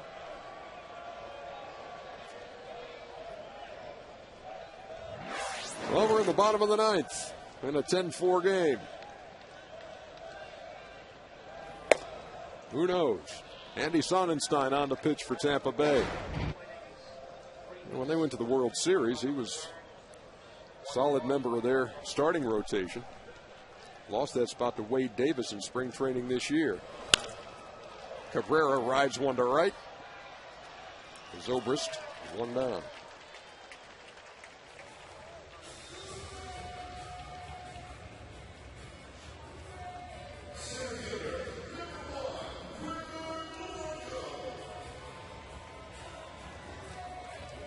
Tampa Bay fans here tonight. They've had a good time.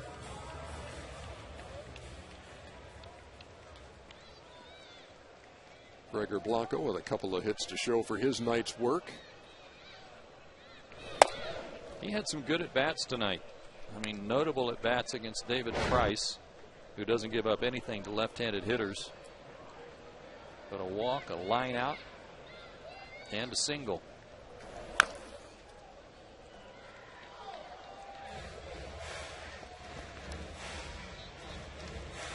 Made a good catch to start the game, too, to rob Jaso of extra bases.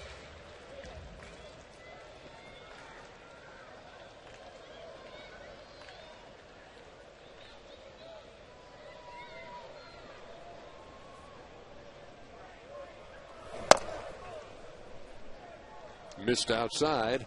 2 balls and a strike.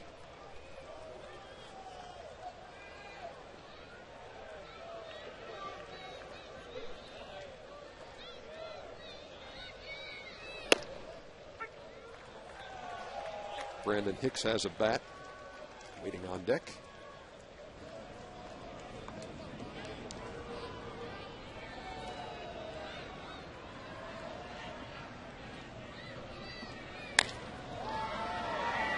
Fly ball to right, and Zobrist on the run, back to the track. 2 down. Well played. Blanco got into that, and I think it fooled Zobrist. Certainly fooled DJ Upton, because he just was cheering Zobrist on all the way. You go get it, buddy.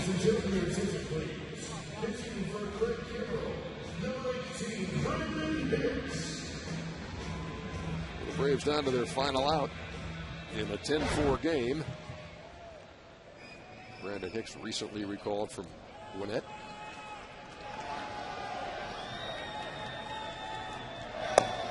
That was an interesting day. Mount was placed on the DL. Jordan Schaefer was going to be called up, but his paperwork hadn't gone through, so that was fortunate, because that was the night that Omar Infante hit the ball off his foot, and the Braves were very short-handed on the infield, so Brandon got the call instead.